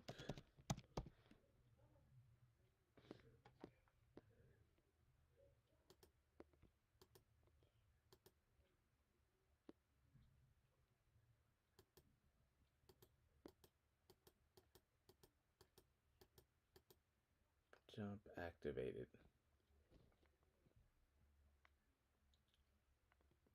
Alright, so yeah, this is like the thing. So when I jumped this time, it actually set this to like 4F.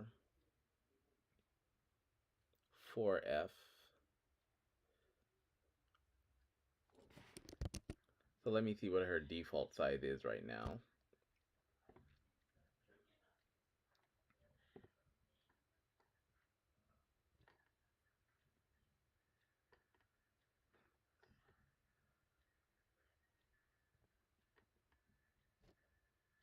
Okay, so let's see.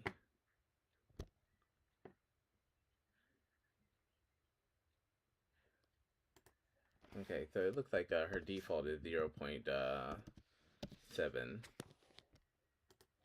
So I'll go 0.7 across the board, 0.7.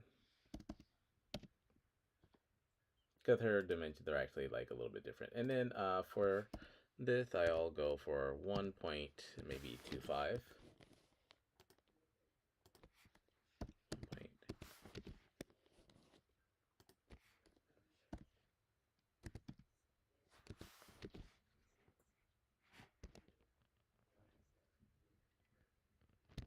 Actually, hold on, let me put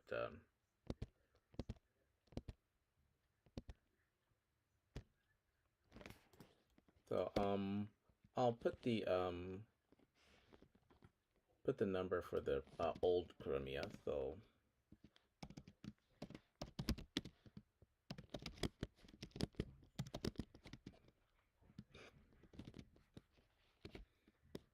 4F, 4F, 4F, and then what was this? This was I think that was 2.5 something.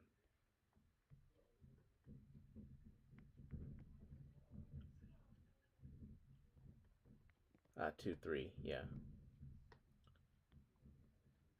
So original sale of the graphic was, I'll put like 2.3F. Right, but in this case, we'll do like 0.7F. Okay, save that. Yeah, so that's for the previous version of Chromia, because we were using a much smaller graphic and it wasn't broken into different parts for animation.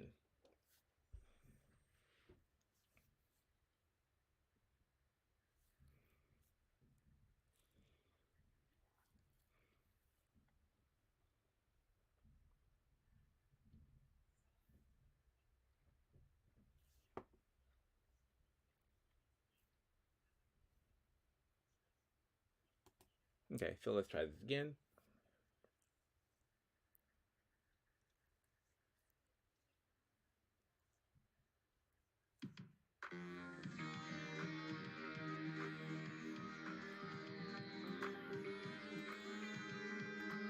Okay, so I've already tried that. Alright, I gotta get my weapon first. Okay, let's exit out here. Make sure these guys can kill me. Okay, yeah, so she is taking damage.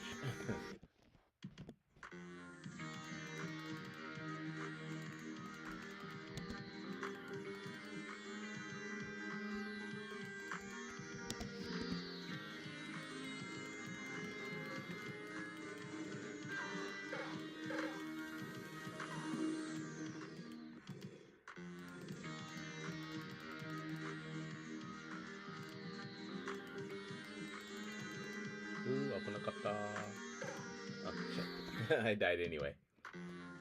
But yeah, you can see her like running animation, so that's good. And her tail looks very nice.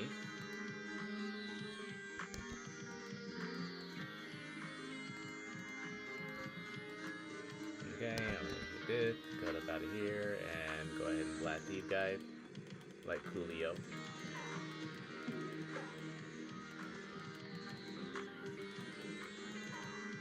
Okay, and she can still pick up items, and she can still use health.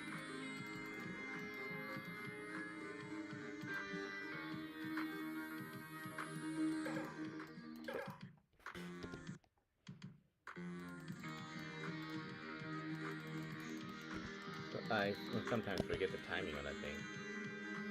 Oh shit, I just used my weapon for no reason. Okay guys, you're gonna have to die very quickly, sorry.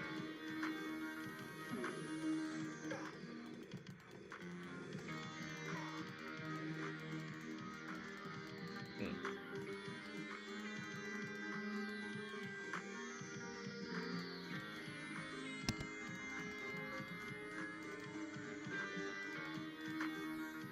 Okay, grab my health.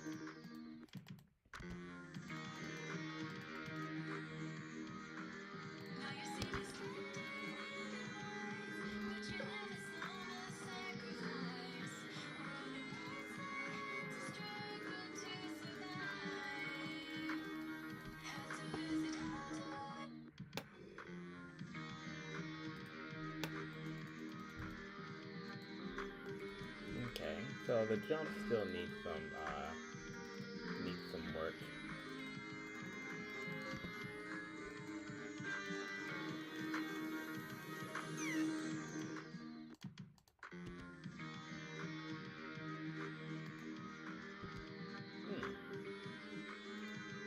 I noticed like when I jump, when I jump, her tail is like not really showing either.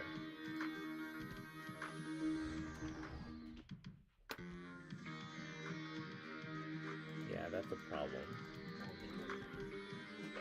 Yeah. So when she jumps, her tail is like really small because of that problem with the line renderer.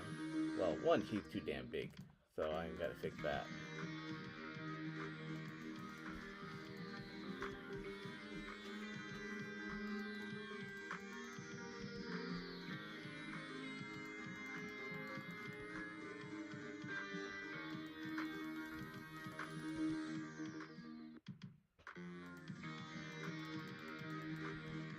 Okay, so that's something I'll have to fix in code.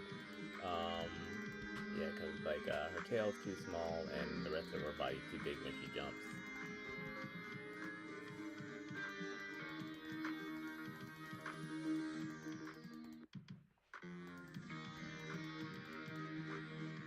Okay.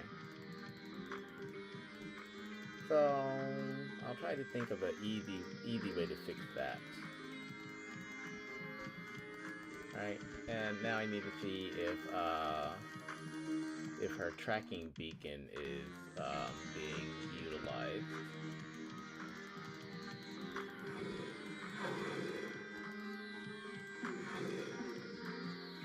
So I need to see if enemies can track her. Huh. Okay. Let me switch over to the, not me, you fool. Okay, so back to menu. Menu. So those tracking beacons started tracking me because she actually has one inside of her. So let me turn this homing target off on her. Yeah, because the enemy, they don't need a homing target. They should just be able to home in on her automatically anyway. Alright, so for that jump can be a problem, I think. So, is jumping, kill zone objects, okay, and then transform local skill, new vector. So, this is not really going to apply for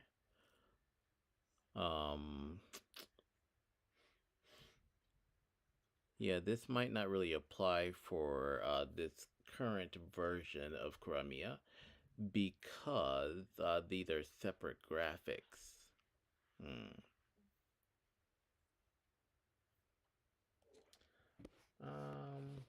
Wait a minute. Jump activated. Let's try. That's right. Let's go ahead and set these down to 1.5 and see if that works. 1.5. Hopefully this will work, and then I don't have to like think of a workaround for this. All right.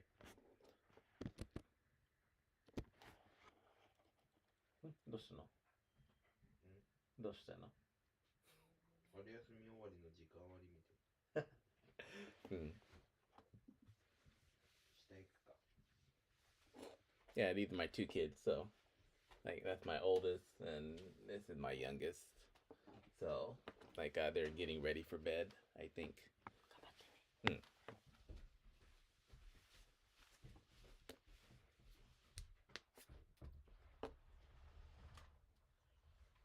Alright, so let's play this again and hope that that works. I don't have to like troubleshoot anything else tonight.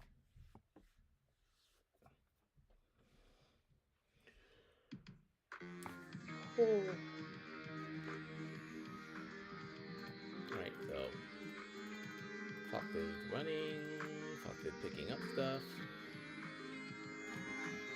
The Fox needs somebody to shoot at her with a homing beacon. She just shot herself.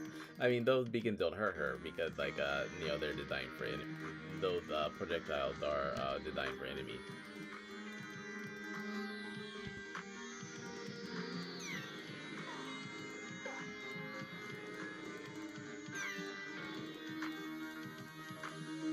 Okay, and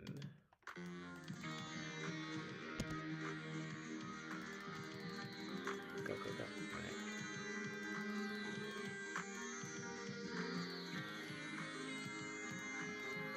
Okay, so we got the message. Alright, let's go over here and try our jump again. Okay, yeah, that's better. Okay, so that actually fixed it. Alright, so I gave her a scale of like 1.5 instead of 4. And, you know, now when she jumps, the tail doesn't really look so bad either. It looks like he's going like totally Michael Jordan anyway. On this shit. So, yay, you know. So she's got her air jump back. Alright. And I still need an enemy that can like fire heat-seeking projectiles at her though.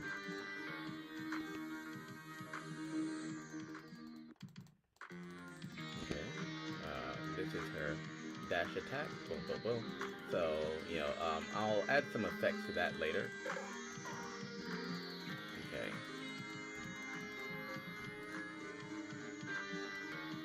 Okay, so we can head up in here and grab this. Health, actually, I'll leave the health. I don't need that one. I want this. Okay, and before she was kind of shooting herself because she had that homing beacon on.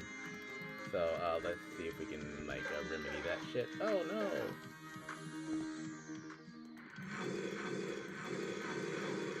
Okay. Now these are actually tracking to a different, place. And the reason why they're tracking to that, default, homing target. Yeah. I'm gonna have to do something about that. This is like if, I put this here in case there was nothing in the scene. But anyway, now, what I will do is I'll go here, and I need to have an enemy that can shoot her, with a homing, rocket. And, let's see, who do I have that's, that loves shooting homing rockets? Enemy group 1, Blader. Wiggly turrets, Wiggly monsters, turret, Blader, Gunner. Blader turrets. Sentry drones. I think the sentry drone has a homing rocket for her. Let's see, which projectile are you firing? You're firing projectile 2. Okay, yep, that one's homing. So, yeah, I'll turn on some sentry drones at the very beginning, and just to see if they can like track her with their stuff. I don't need that many. Damn, I just need you guys right now. So, this gunner and this wiggly monster can be turned off because these are just default default enemies that I'm putting up anyway. And so I need to make sure that melee attack. Neither of these guys has a melee attack. So let me turn this off because they're not going to function correctly because its melee attack is not filled in. Okay, so I'm going to stop this right here. And for all of these enemies, I'll need to make sure that they have something in the melee attack. So right now, that can be like this. Null object. And then also for the hidden sniper as well. It's going to be looking for that melee attack. And it doesn't. Melee attack effect, and it doesn't have one. Alright. And yeah, that should be good for these guys, I think. Tap, melee attack, melee attack, melee attack. All of these guys are looking for that shit too. Okay, well, anyways, I'll turn them on and see what happens.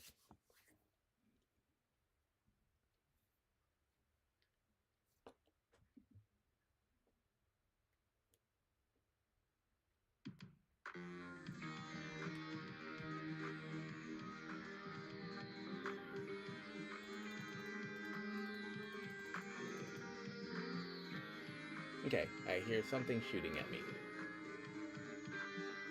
I hear something shooting at me, and something is still shooting at me. So the fact that it's shooting at me means that that they're detecting me somewhere. Oh, did I grab my weapon? Yeah, I sure did.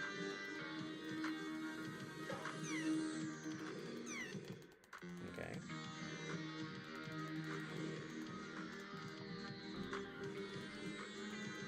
I can't reach him. Okay. Alright, yeah, so yes, they are able to track me. So these bullets are kind of chasing me. You'll notice that they're curving, and that's kind of what I'm after. Alright, yeah, this is all good. So her homing beacon is working. She can run around the screen. You know, she can actually be in physical danger. She's got enemies that are trying to kill her. Good. Alright, and I think that's basically it. So let's go ahead and do a few other things since we're here. So these sentry drones will go ahead and actually go ahead and turn these guys off, I guess. Right. So we have Kuramiya. I'm still not going to turn her into a prefab yet. Oh, there's one more thing I need to test. I need to check and see how she's like actually interacting with stuff when she runs into it.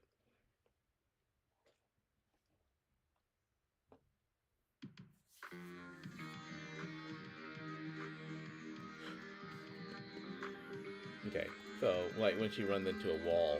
Okay, so yeah, that's kind of what I was a little bit worried about, but it might not be too much of a problem. Okay, because she's got her capsule collider on here, so she can run and bump into stuff.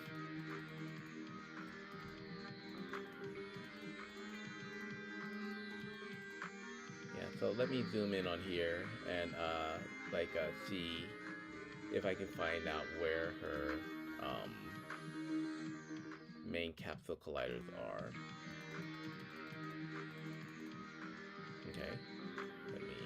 she's over here now. And I need to see how far her capsule collider is extending. Okay, that's not actually too bad. Yes, I might leave it there. Her grab box. If you'll notice before when she was picking up objects, her grab box was really, really far away from her head. So we will drag that in a little bit. So her box holder, is what I'm a little bit worried about. So go here. Yeah, her box holder is way out here. I'm gonna pull it in a little bit closer to her. And yeah, I'm glad I put that little tooth there because that face is kind of cute. So I do want objects that she kind of picks up or runs into to look like they're being picked up and not, like she's physically picking them up and not, I guess, like being moved by the force. Okay, so the best way to test that is this box right here.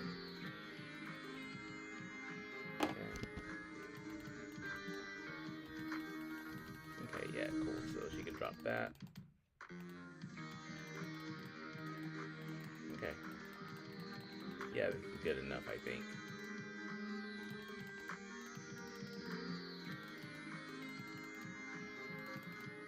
Okay, I might put that on the same level as her instead of above her. Okay. Yeah, so all of that's working correctly. So let me stop this and save the game.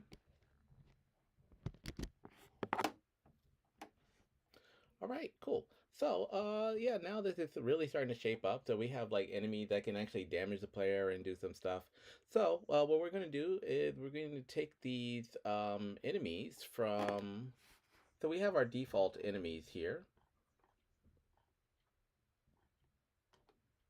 Where are you? Our default enemies down here. So we have our sentry drones and all of these guys, right? But, these are all just basically using the temporary graphics. And so what I'm going to do is I'm going to start transferring my, where's that one blader guy that I brought over here? Blader main. So I'll cut him on. So this blader main has, I think, everything that we need. Acorn pickups. Because I just copied all of the stuff from this blader 2 here. And yeah, so let's go ahead and give her a bit of a challenge. I'm going to bump his speed down to maybe about 8, but I am going to increase his stopping distance, because the stopping distance on here is a little bit funky, so a little bit wider. Right, so I need to see how far away he is before he can like jump up and slap her.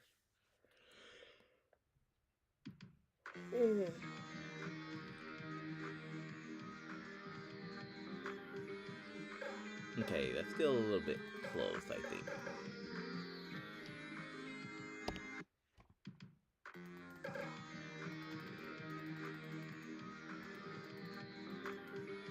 Okay, so I've slowed him down, but I've given him a little bit more speed.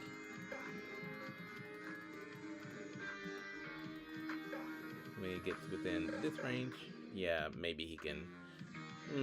I think I'm actually going to increase that that range a little bit more for him. Maybe even give him a an attack range of about 10, just because he seems to be a little bit far away before he can run in and attack her.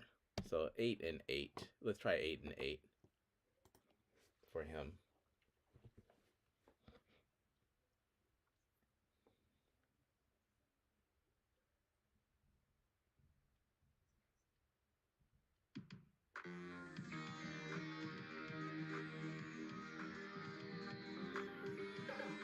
Okay, that's a pretty good range, I think. Okay, and she can still outrun him.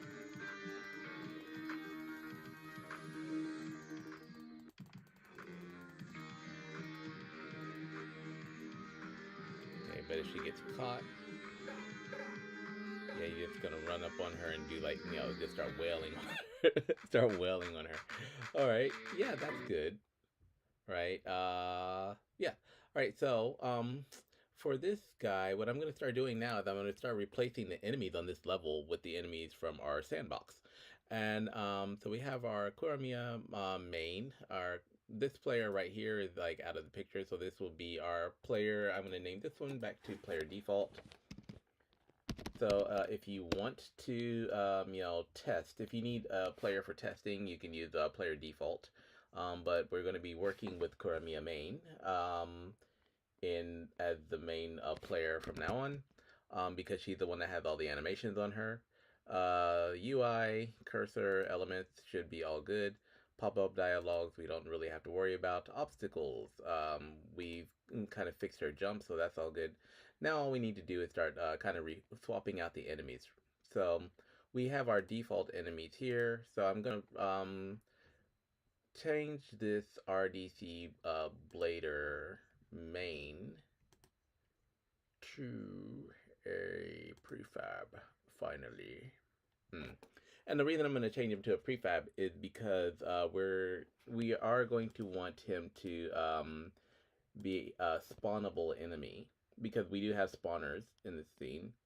So, you know, and I'm gonna wind up turning most of the stuff in the main game level into a prefab, while most of the stuff in the sandbox will remain like non-prefab stuff. You know, just in case we screw something up and we need to go back to basics. So,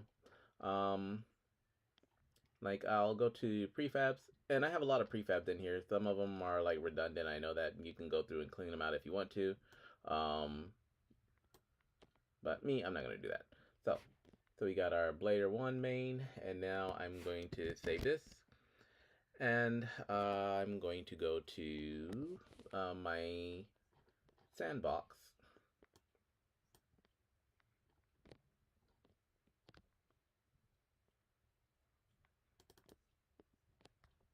And now I'm going to go under enemies, and I'm just going to go through and, like, we've got our static, we've got our gunner main, so I'll bring my gunner main over.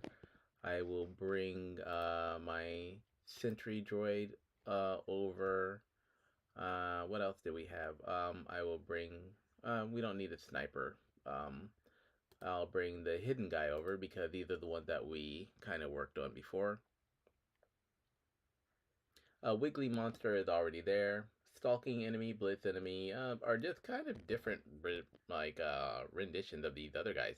So these will be the main three that we're going to copy over in prefab. So we'll copy these guys, and then I'll go to level 1. Yeah, go ahead and save. Go to level 1, and I will dump them in. I was trying to dump them in enemies, but that shit didn't work. Alright, so alright, so I'll dump them in enemies right now. And this is where we're gonna have to, like, play with them, because look how tiny they are. Alright, so we're going to go ahead and hit R on all of these and scale them up to a decent and formidable size to hang out with the player. And I'm gonna use my Blader as the reference. Gunner can be a little bit bigger than him, to be honest. The sentry drone. And where's our hidden guy at? Oh, hidden guy, he's like, I'm hidden. Like, he's like, I'm a secret. Alright, yeah, you better unsecret your ass over here, though, so we can find you. Okay, yeah, he's way down south. So, first thing I'm gonna have to do is, like, change his layer. So he'll be maybe layer 10 as well. And keep in mind, this one is a single graphic. So I could start kind of like putting these guys around different areas. And So, with this, I'll need to change a few settings as well. So, they should automatically detect the player and start chasing the player, but they might need to have some of their settings tweaked. For example, speed, stopping distance, all of this stuff. Um, Stopping distance on this level will be like relatively large, so I'll put like maybe 8. Remember, 8 was kind of like small for that, though. 8, 10, maybe even 20. The reason I'm setting this is because I need to make sure that the turrets can actually fire at him or at her.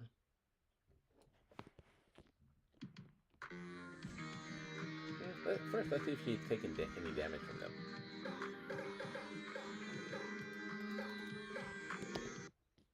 Okay, I know she's taking damage from him, but I need to see if this guy is shooting at her, and he's not. All right, so I'm gonna disable the blader right now.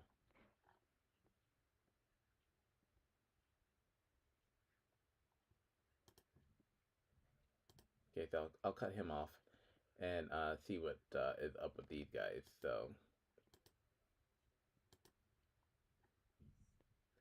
enemy bullet, enemy blood, melee attack, blah blah blah blah.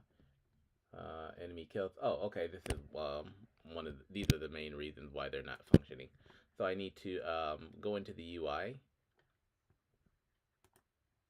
and I need to drop in the score display, and I also need to drop in the enemy kills text, and anything else that happens to be missing from here that I'll need to fill in as well.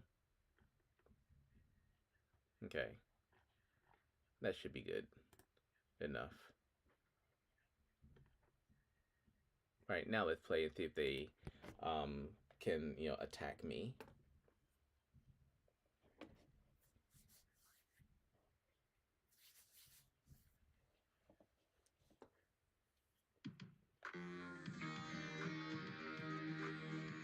Make sure that they're like rotating to face me and stuff like that. Okay, yeah, they're following me, and they're shooting their little tiny weapons at me. You see, like they're shooting something. It's so sorry. All right. um, so the sentry drone. Sentry drone will get um sentry drone will get different projectiles. So I think he will have projectile 3, if I'm not mistaken. Enemy projectile, not the temp. The temp is only for that other level because the size and properties are different. So enemy projectile 3 for you. All right, and a chase speed. So the speed for this guy will be, what is it? Maybe about 8 as well. Not 80, 8. Because this is the airborne enemy, so it should be able to travel faster from longer distances.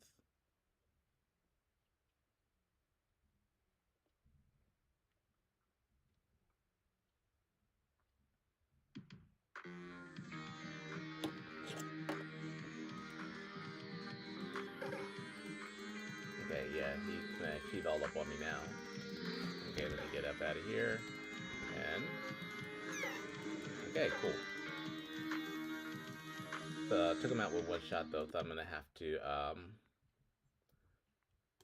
give him a little bit more armor. So like health will be maybe 6 or even 8 for this guy. So and then the time between shots will be 6. So I'm gonna give him 6, 6, 7. Yeah, so that'll be the time between shots. And the ability to drop. With these guys, I will give them the ability to drop elements. So health pickup. So this on the previous level, they could do the health pickup temps. We're just going to give them the real health pickup here.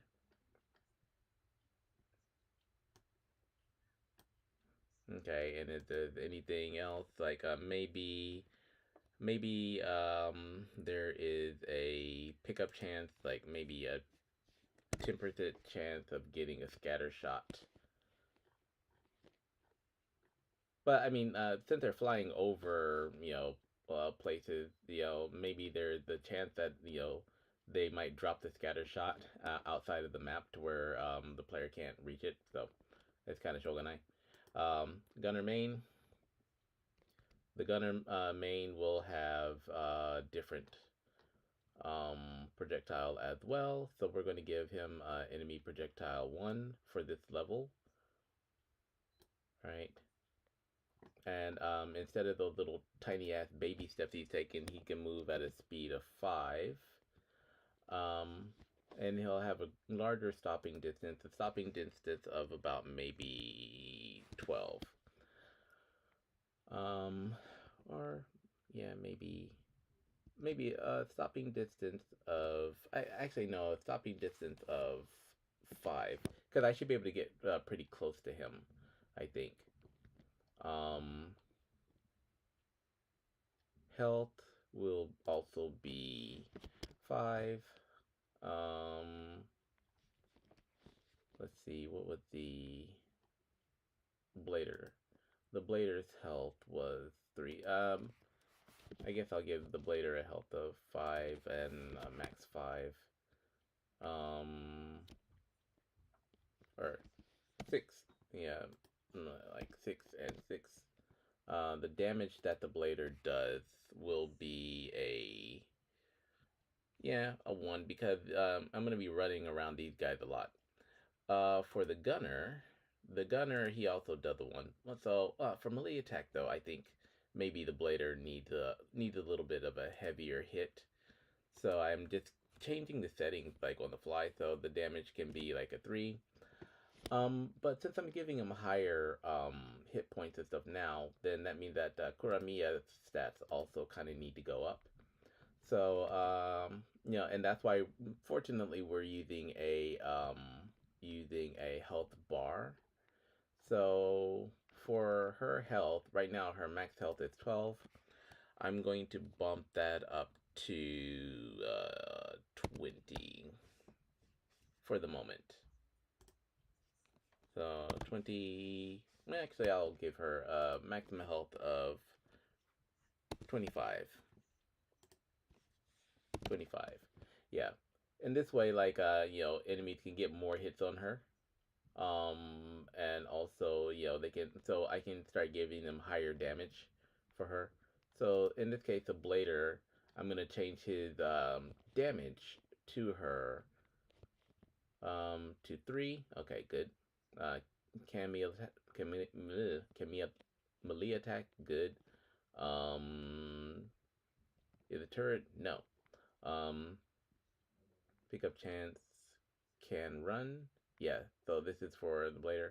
Hidden guy is a turret. Yes, yes, yes. All of this is good. Speed, stopping distance, can run, health. The health for the turret, I'm gonna give that a. I'll make it a little bit like kind of a little bit more bulletproof. So that'll be like a 10. Max health will be 10. The damage that it does if I run into it is 0. Um, yeah, so no 0. No damage just for running into it. But it's still gonna shoot you. So time between shots will be, I guess, 8 might be a little, maybe 6 and 6. All right. Any projectile. This guy will also shoot standard enemy projectiles.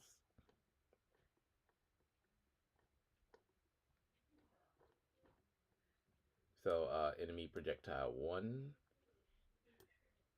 Right, and the gunner will also shoot enemy projectile 1. Right, and any other settings I need for this guy? Nope. All right, so let's go back to our gunner. So our gunner has a speed of 5, stopping distance of 5, can rotate, can run. Nope.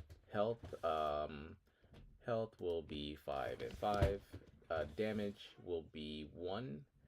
Is dead. Ken Splatter. For this hidden sniper, I am gonna leave this Can Splatter on, and using enemy blood. The gunner, the gunner, I think I will also leave him with a Can Splatter. So the gunner can splatter. Is turret? No. Turret delay, can't shoot. Yes. Time between shots is pretty fast. Shot point. All of this is good. Enemy projectile we just settled. Element pickup. So maybe from this guy we can get like a couple of different things. So, health pickup chance will be maybe 10. I'll give 10 to this guy. His thing that we can pick up from him will be a maybe scatter shot.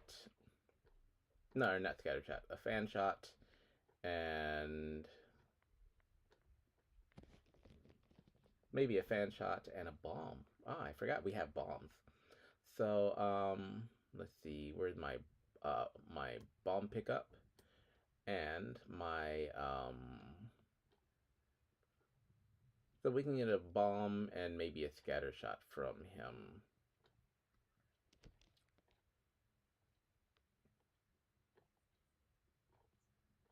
Bomb and no, not scatter shot. Bomb and ranged weapon pickup. Yeah, because he's a gunner. So bomb and a ranged weapon pickup for him. For the and health pickup, we got a 10% chance.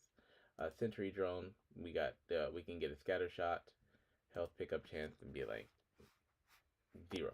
All right, so we'll just leave it there. What else do we need?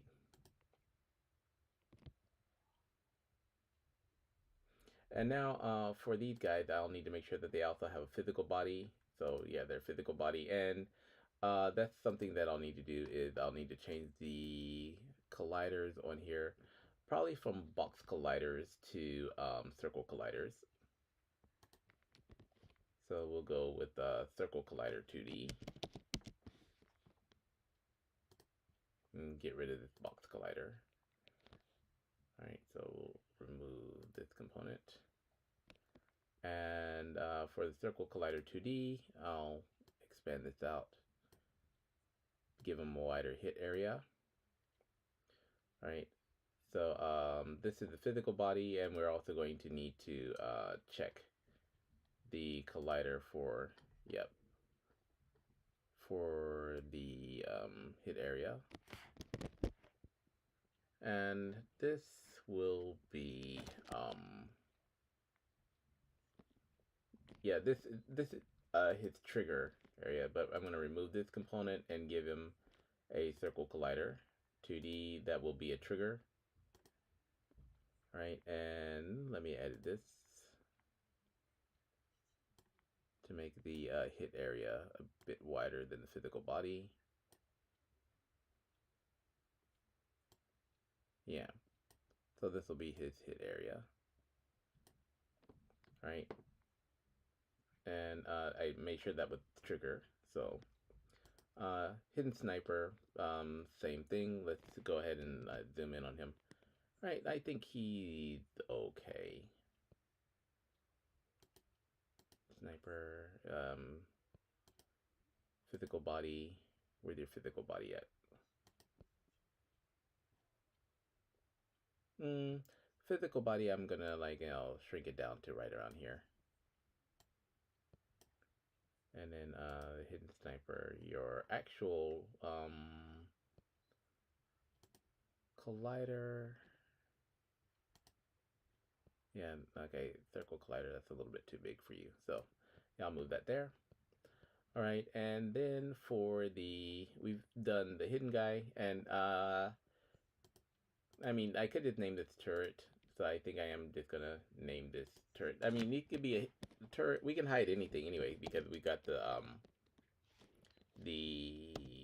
turret main. Alright, and then we have the hidden sniper enemy, so we could just name this like a maybe hidden turret. So I could actually make a sniper enemy and put it in there, so hidden turret enemy. Alright, we got our homing targets all set here. Right? So now the only other one that we really have to do, I think, are the sentry drones. So let's go focus on those guys. Oh yeah, that's definitely got to go. So his main thing is a box collider. That's a trigger. So we'll just add a component circle collider 2D and make that a trigger instead. So remember, this is a trigger because we wanted to be able to fly over walls, and we don't necessarily want it getting stuck on things. However, in this this part of the game, I think I am going to go ahead and give it a physical body, but to where it can bump into stuff and kind of maneuver its way around them if it like tries hard enough. So I will go to remove the component here and kind of make sure that that's where it needs to be. Move this animation controller down.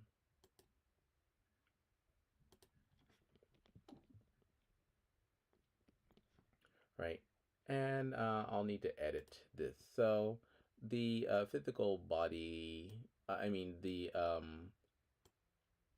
trigger will just be around here. Right, so this is kind of where we're gonna have to shoot. And then I am going to go ahead and give you a physical body. So I'm going to click in here and create an empty. And I'm going to say like a physical body. And I'm going to add a component which will be a circle collider 2D. And this one will not be a trigger.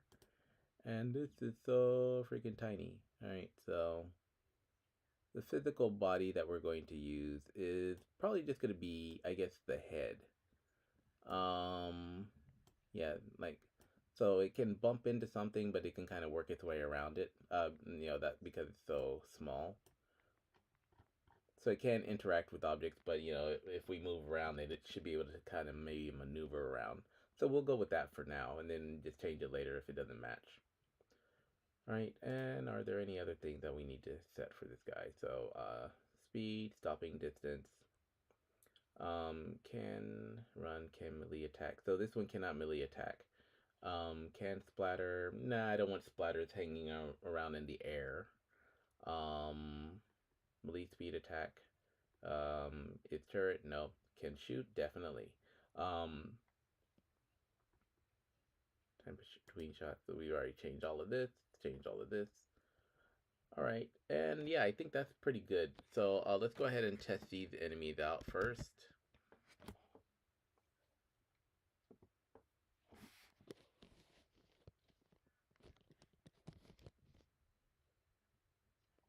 No, I haven't pressed any button.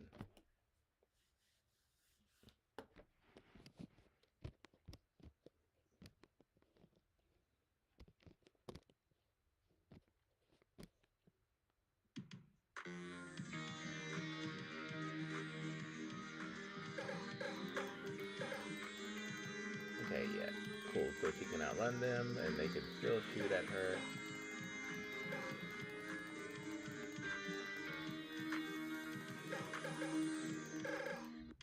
And she can still get gained up on.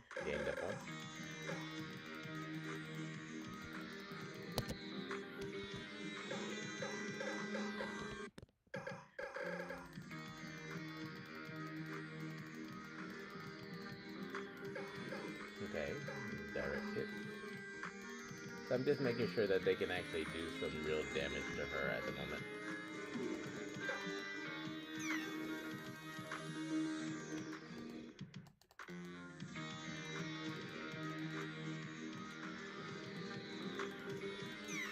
Okay, cool. Alright, yeah, so we have our splatter effect. We can like do some damage to these guys. Alright, and yeah, like I think that speed movement is okay. Maybe for the gunner, I will give him a little bit more speed. So maybe 6. Because the blader is much faster. And the sentry drone is good enough, I think, at 8. So I'll leave these guys here for now. Alright, and now what I have to do is I'm going to go ahead and start making prefabs of these guys. So I'm going to take these guys and drag them into the prefabs folder.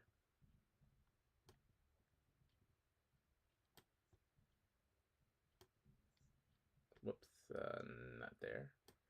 You can hang out there.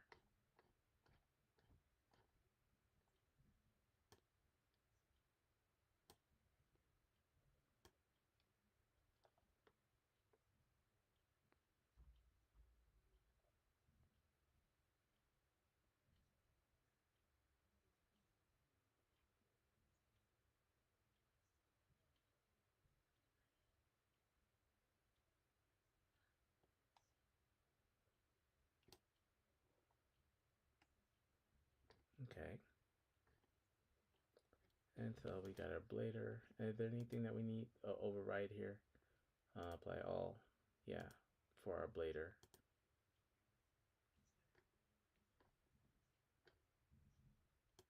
Okay. Yeah, so these will be our default enemies like now. Alright, and for these default enemies, we don't really have anything else, so I'm gonna create another object and just put like old.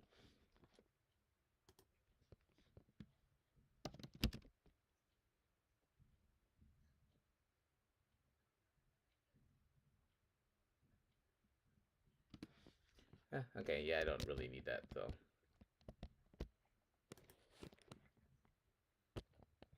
Right, so all of these are prefabs, and so I'm gonna go ahead and delete these. And then I'm gonna turn these guys into my main defaults.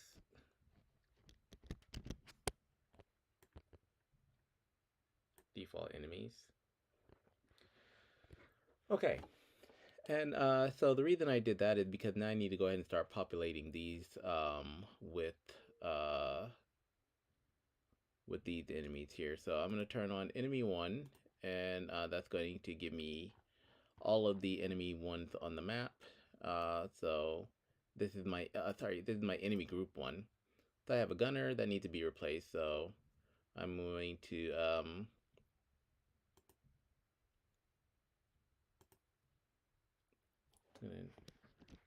duplicate this one and put gunner main up in here. And gunner main, where is gunner main?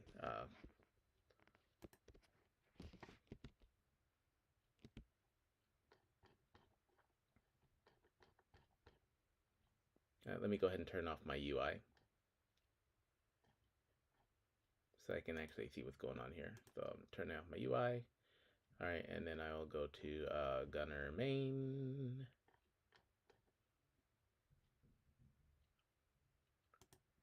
All right, and let's see, where's gunner temp? Okay. So gunner main can replace this guy, and then gunner temp can go bye-bye. All right, and then blader. So blader main, duplicate.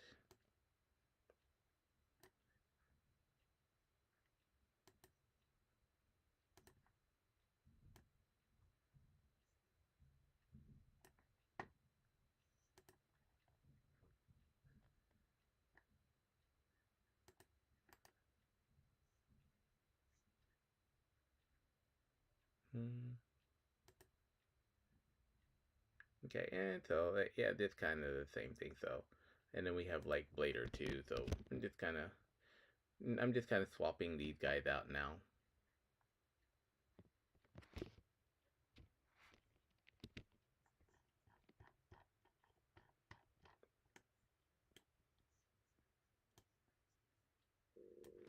Okay, so get rid of like this temporary blader too.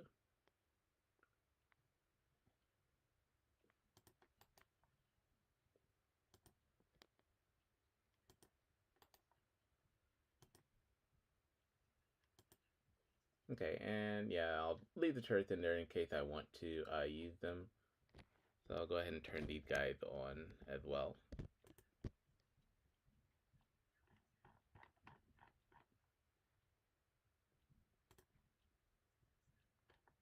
And I think one turret is already being covered by this guy.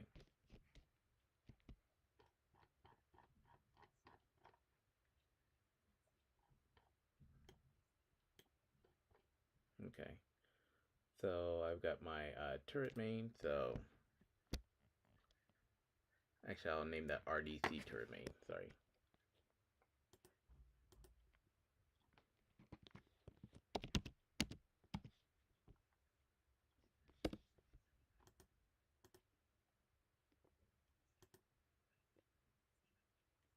Okay, so this one I'm just going to drag over here as well.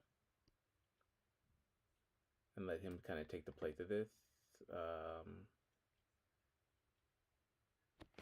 And then I will duplicate this and drag him here. And then I'll get rid of this turret. Now, I mean, realistically, I don't have to like worry about placing these guys like so precisely or nothing. I'm just kind of doing that for my own sake at the moment. Right, and just so I know where I put everything on the map. Okay, and so I'll go ahead and duplicate this turret main, and I will like move him over here to replace this turret, and then this turret can go bye-bye.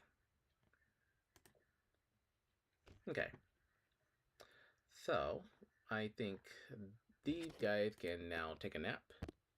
So the sentry drone, sentry drones will probably come like later. So I'm using a lot of wiggly monsters here for this, but I might because realistically like there's not supposed to be any RDC members on this level. So I think I'll leave the sentry drone out of it for now. Okay, and I'm going to take all of these guys and just hide them. Or turn them off. Alright, so now I can go here and I can cut this group off. I'm going to turn this turret off as well. We're gonna, after we've gotten you know, the level kind of filled, this level filled out, what we're going to do, or what I'm going to do, is I'm going to start swapping the graphics on this level to more organic looking enemies. And you guys can watch me do that, but they won't be in the kit, so.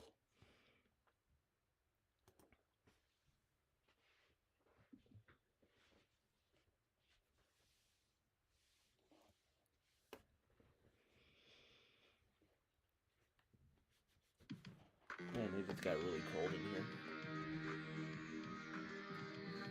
Alright, yep, there they are, heading my way. Happily heading my way, too. Okay, I got two gunners, so, two bladers, and, so I'm gonna have to, actually, I think I want the bladers to, come more my way. They can't reach me right now, because, like, they're not turned on. And there's a barrier right there that's kind of preventing them from getting to me.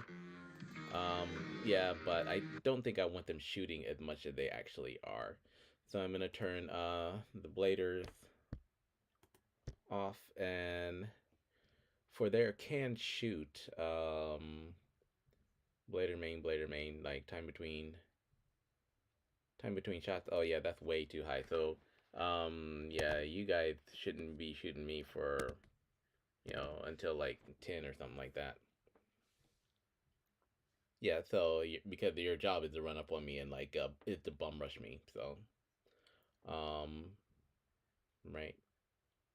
And then for the gunner main, you know, had an excuse to shoot at me but you guys don't. So you guys can only shoot at me if you can't get to me, for the bladers. As a matter of fact, I'm gonna give that a 12 and a 12. Right? And now let's see how like this group functions.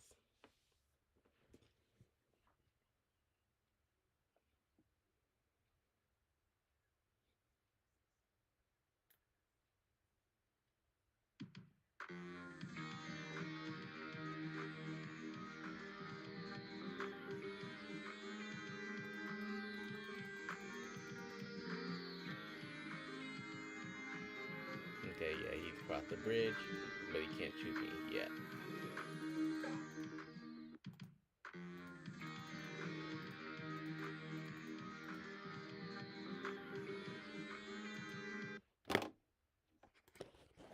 Blader rocking a speed of like of 12 or of 8 might be a little too much. So I'll put them both down at 7.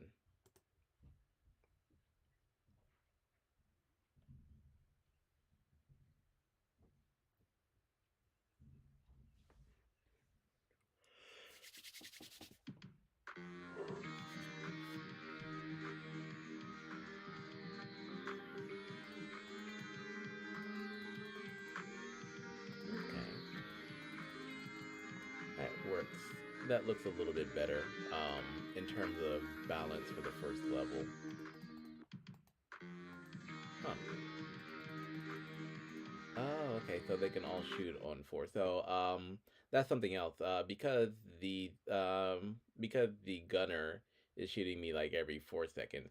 I don't necessarily want these guys like so I'll give them time between shots will be an odd number. So time between shots for these guys, I'll put it at 15. Yeah. So 15, 14. I mean, so I'm highlighting both of them, but of course I get like assigned different shot times to each of them.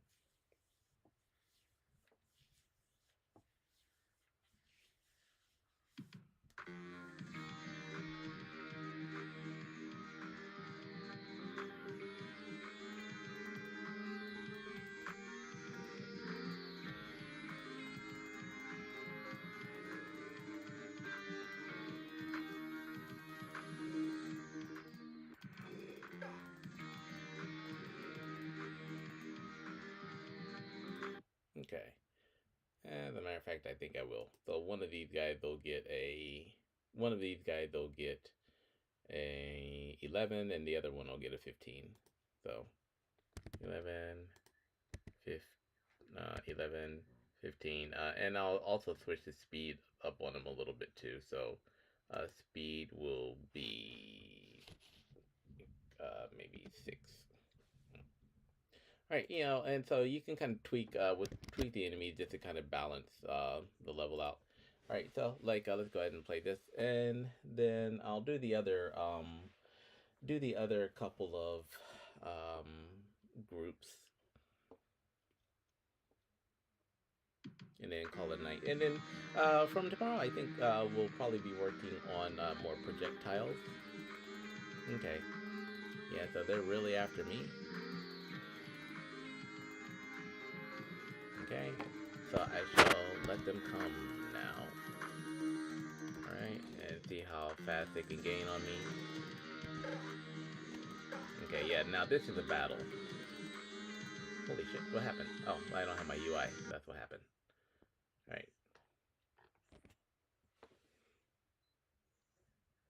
Okay. So, as a matter of fact, I might give, just to, give Kuremi a more of a fighting chance, I'm actually going to bump her health up to 50. And because I do want her to be able to take, quite a few hits. So I'm going to bump her health up to 50, give her a little bit longer of a lifespan.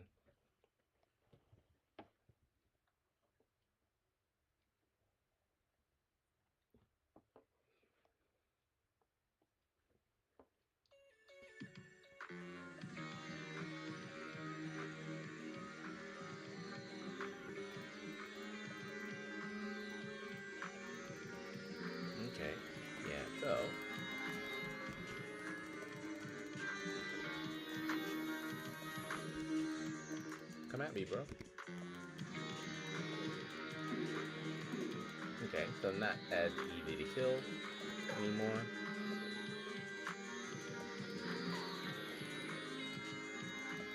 Okay, good. And her tail is still working.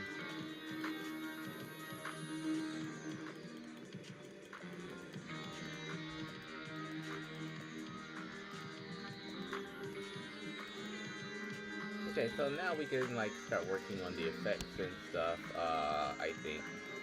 So new enemies, new effects. Ouch. Okay, she survived that. Haha.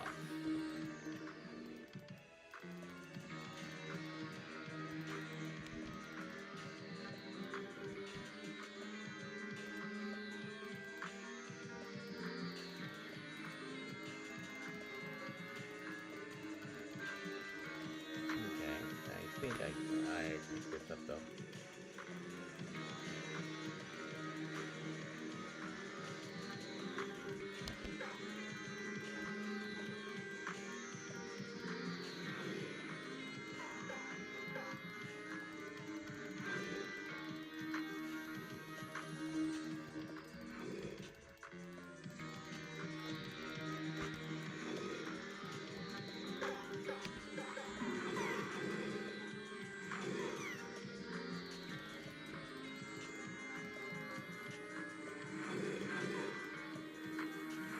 Okay, yeah, so she's displaying her tails, which is good. I mean, good for her, bad for them, right? But as soon as she runs out of a power-up, her tails go away. Okay, and she doesn't have any more power-ups, so yeah, she's gonna have to rely on her ability to pick up more shit. Okay.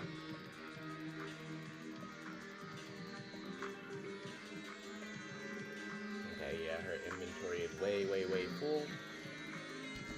So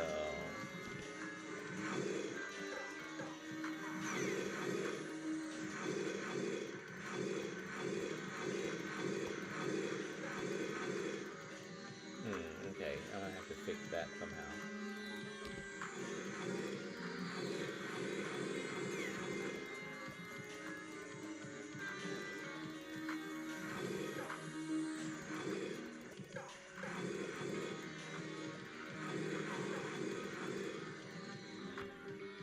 Okay. So she finally got clapped. Yeah, so she finally got taken out. Good. Alright, yeah, this is good so far. Alright, let's go work on these other enemy groups and, you know, just kind of, get them situated.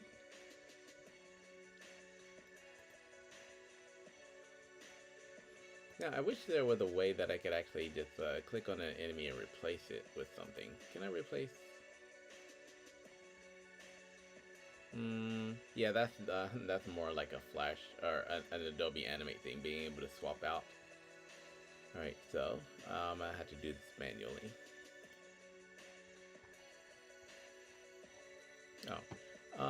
In this first group though, I think I have both of the bladers in kind of the same spot, and I don't want that, so I'm gonna move this blader over here. Yeah. Yeah, and I'm not gonna turn the turrets on here. Alright, so let me go to find this group. Okay, yeah, so here's my group over here that I need to fix. I've got gunners. How many gunners do I got? I got 3 gunners, so I'll go ahead and copy my gunner from here.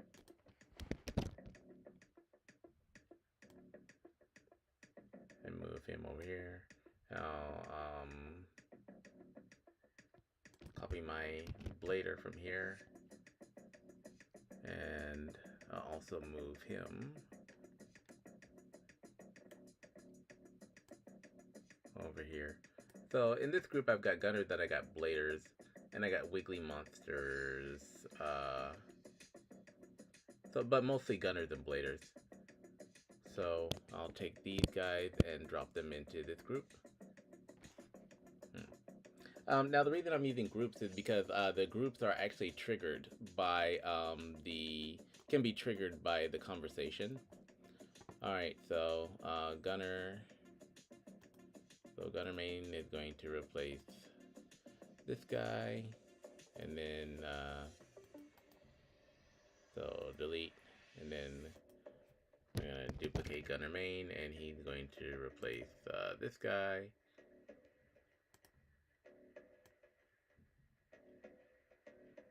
Right, and then bye gunner temp. And then again, we're going to find this gunner main, gunner temp. Alright, and we're going to go ahead and add another duplicate here and get rid of this one. So we have like two gunner mains kind of in the same spot. Oh well. Alright, so we got these guys all set up, and now we just need to do the bladers. So how many bladers we got? We got 1, 2, 3, 4, 5. So we have 5 bladers. Actually, I think this one gunner can actually go hide in the back here. Yeah, I think he was hiding in the back over here. Alright. And so we got like 3 gunners here and 2 gunners there. So I'm just going to go ahead and get rid of all of these temp gunners right quick. And, you know, this turret. Maybe not the turret. So, sorry, these temp bladers. Because I remember the pattern. So, delete. And so we got blader main. And this will be 1,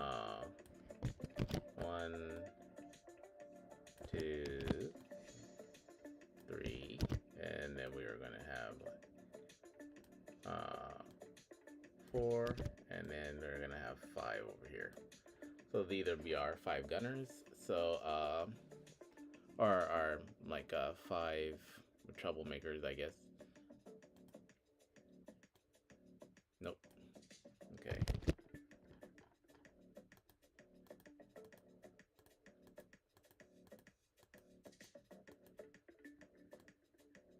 Oops. Yeah, I want the whole thing, not just your body. Alright, he's like, but you said you love me. Alright.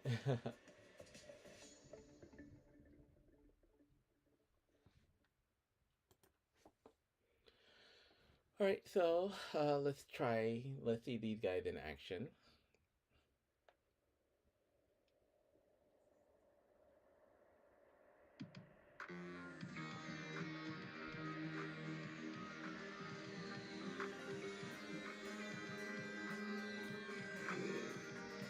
Oh yeah, that's gonna be a hell of a hard time for her.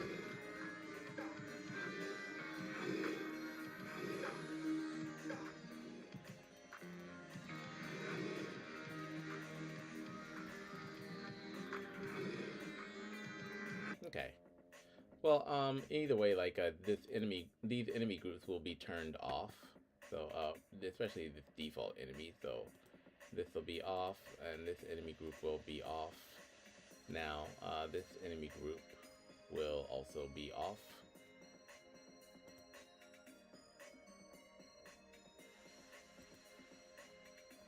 Okay, enemy group 3 is Wiggly Monsters. So, Wiggly Monsters I don't really have to worry about too much. So, I'm just going to copy 3 bladers over here. Oh, sorry. Okay, and turn this group on to where I can see them. Alright, and let's see, where's this blader at?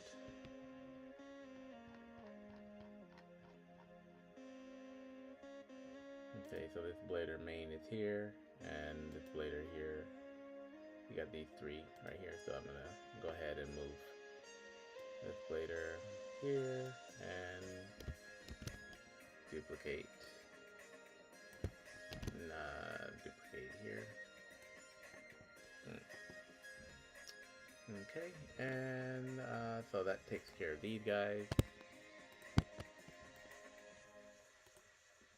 Alright, so since I've got 3 of these guys, I'm going to give them all different speeds. So the guy in the back will be a little bit slow. This guy will be maybe 7. The guy over here will be about 4. And the same for the Wiggly Monsters. So the speed of one wiggly monster. Right now they're all 0.5 because I was lazy. This one will be like 1.5. This one will be 0.5, and the other one will be like maybe,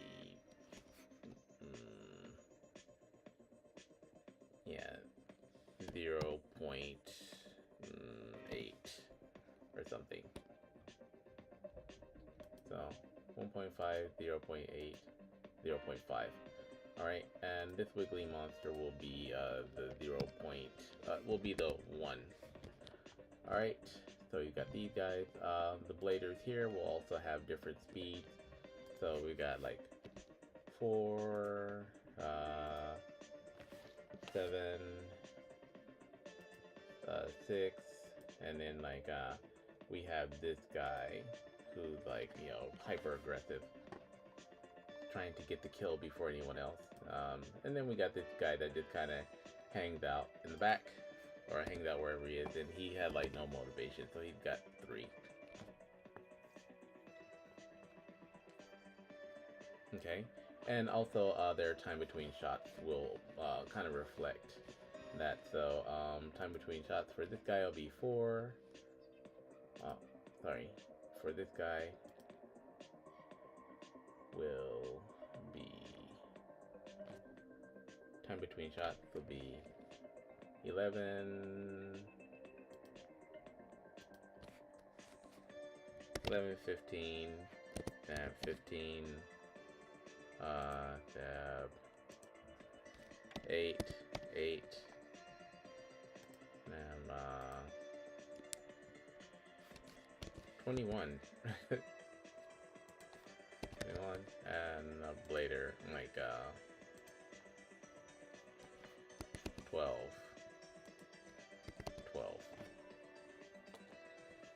Okay, so this will give, even though I'm using multiple enemies, this will give me a little bit of variety for how they interact. So now I can start thinking about that shit. Right, 11, 11. Blader, this is 14, okay. Okay, so that's enemy group 3. Okay, and the last one will be enemy group 4. And this is where the turrets will be activated. So I'll go ahead and wiggly monster. I'm gonna move this, make this one kind of fast, 2.5. Alright, right, and so we'll copy the blader here.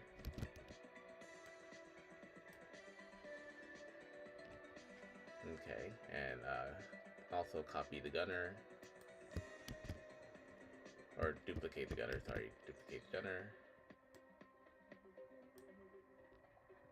Okay, and let's go ahead and turn this group on as well.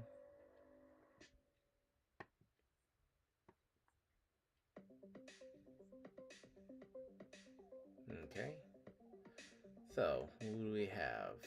We've got blader. Okay, let me go focus on these guys.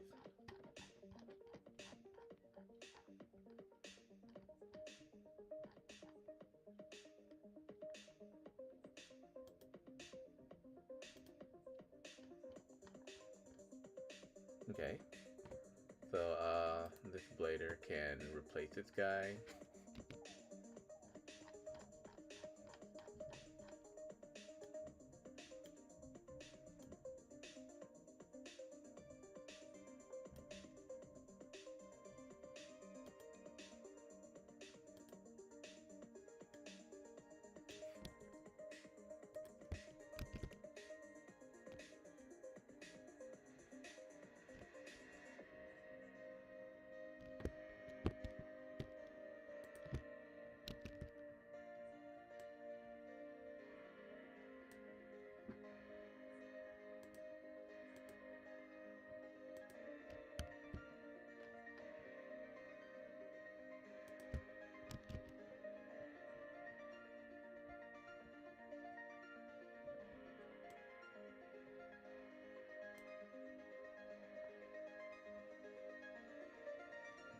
Okay, and that takes care of these 3 bladers. Right now, gunner.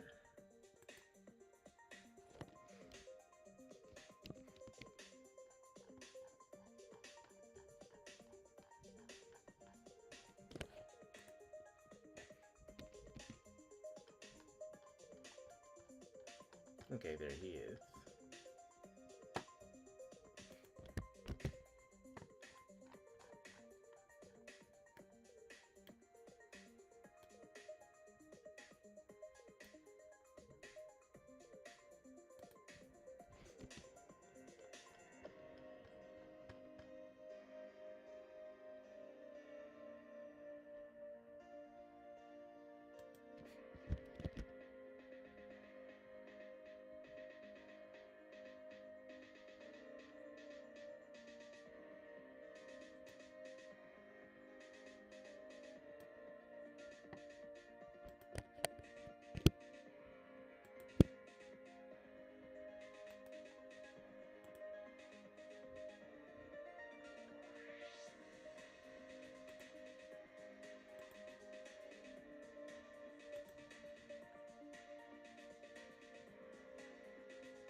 Okay.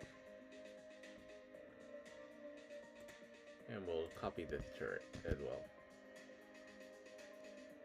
And the reason I'm doing this in each group is because when we create a new level, we're already going to have enemies, and this will help us with our enemy layout. So we do have spawners, so we don't necessarily need to actually spawn, actually need to make a lot of these, but for the first layer, for the first level at least, I want to have some kind of, like, give the player at least a chance.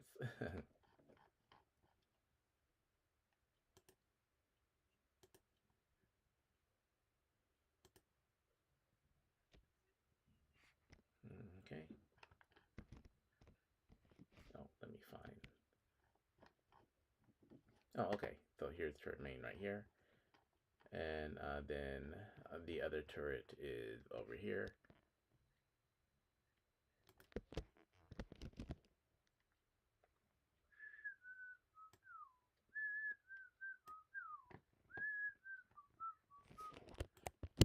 Alright, and I'll go ahead and get rid of these guys too. Alright, cool. So we have our our kind of groups set up. So I'm going to turn each of these groups off now, because that's how they originally start off anyway. And they don't wake up until their trigger is ticked. Alright. Alright, so now let's go to maximize on play.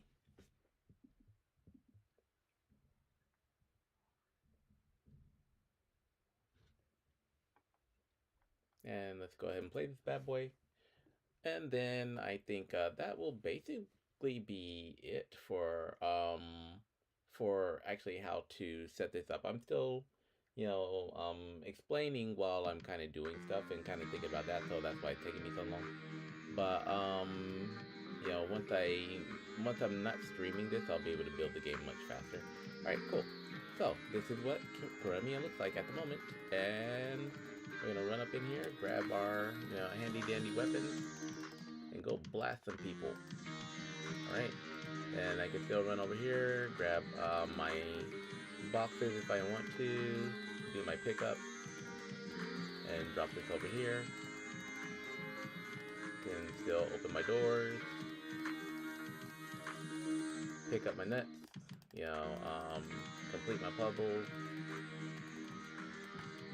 Okay.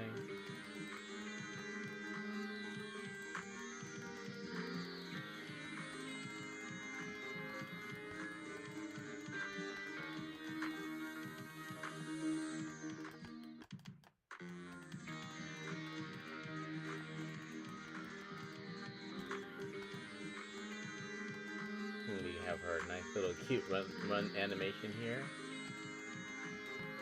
And she does have a dash attack, which we'll probably work on, like, fleshing out a little bit more later. Okay, and then, like, that would give her access to, like, a totally different area or something like that, but right now there's nothing there.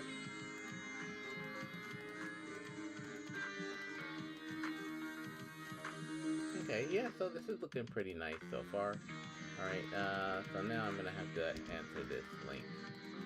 And then jump up over here. And I'll need to answer this one as well. And as soon as I do that, these guys come running. Boom, boom, boom. So, right? And they're a little bit tougher than I thought. And I'm going to have to work on making sure that they're not walking through that bridge. Okay? But otherwise, you know, they're all dead.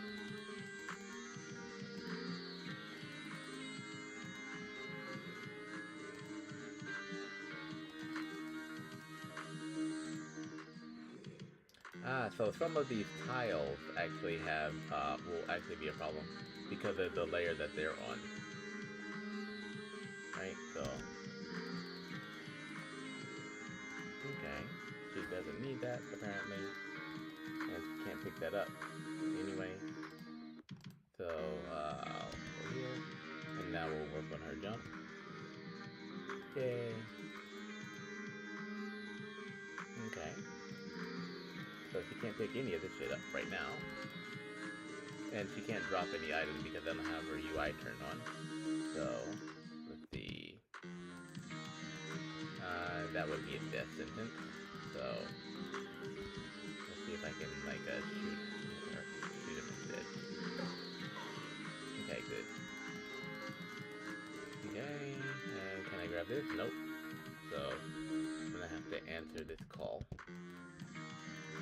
And just hope everybody dies. Exactly. Okay, so that previous attack that I had would have been perfect. Okay, so yeah, she sprouted her second tail. Right?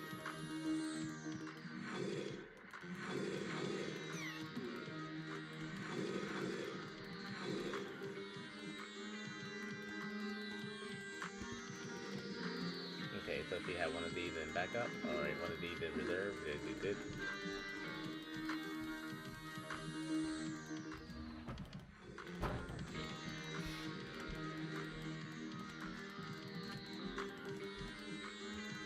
Okay, we got our dragon guy coming up here. Okay, I'm out of bullets now. Oh, yes, me.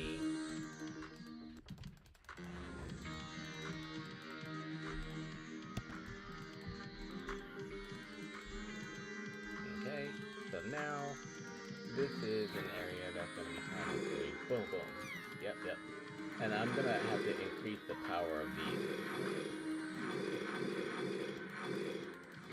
And also find out where the hell they're going. Anything? Do I have any weapons? No, no weapons. Alright, so now that I have no weapons, she's kind of screwed. But she can dash around the screen still a little bit to avoid some stuff. So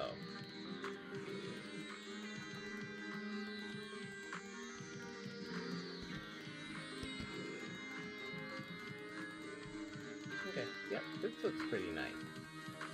Okay, I'm just kind of having fun watching her like move around now. Okay. Now she's gonna getting teamed up on by these dragons though, so let me drop some health. Now when she goes over here, like if she doesn't jump, she's gonna like die. So I'm graphics wise, I'm probably gonna put like a cliff here, just so that you know, like if she jumps into like cliff or some spikes or something.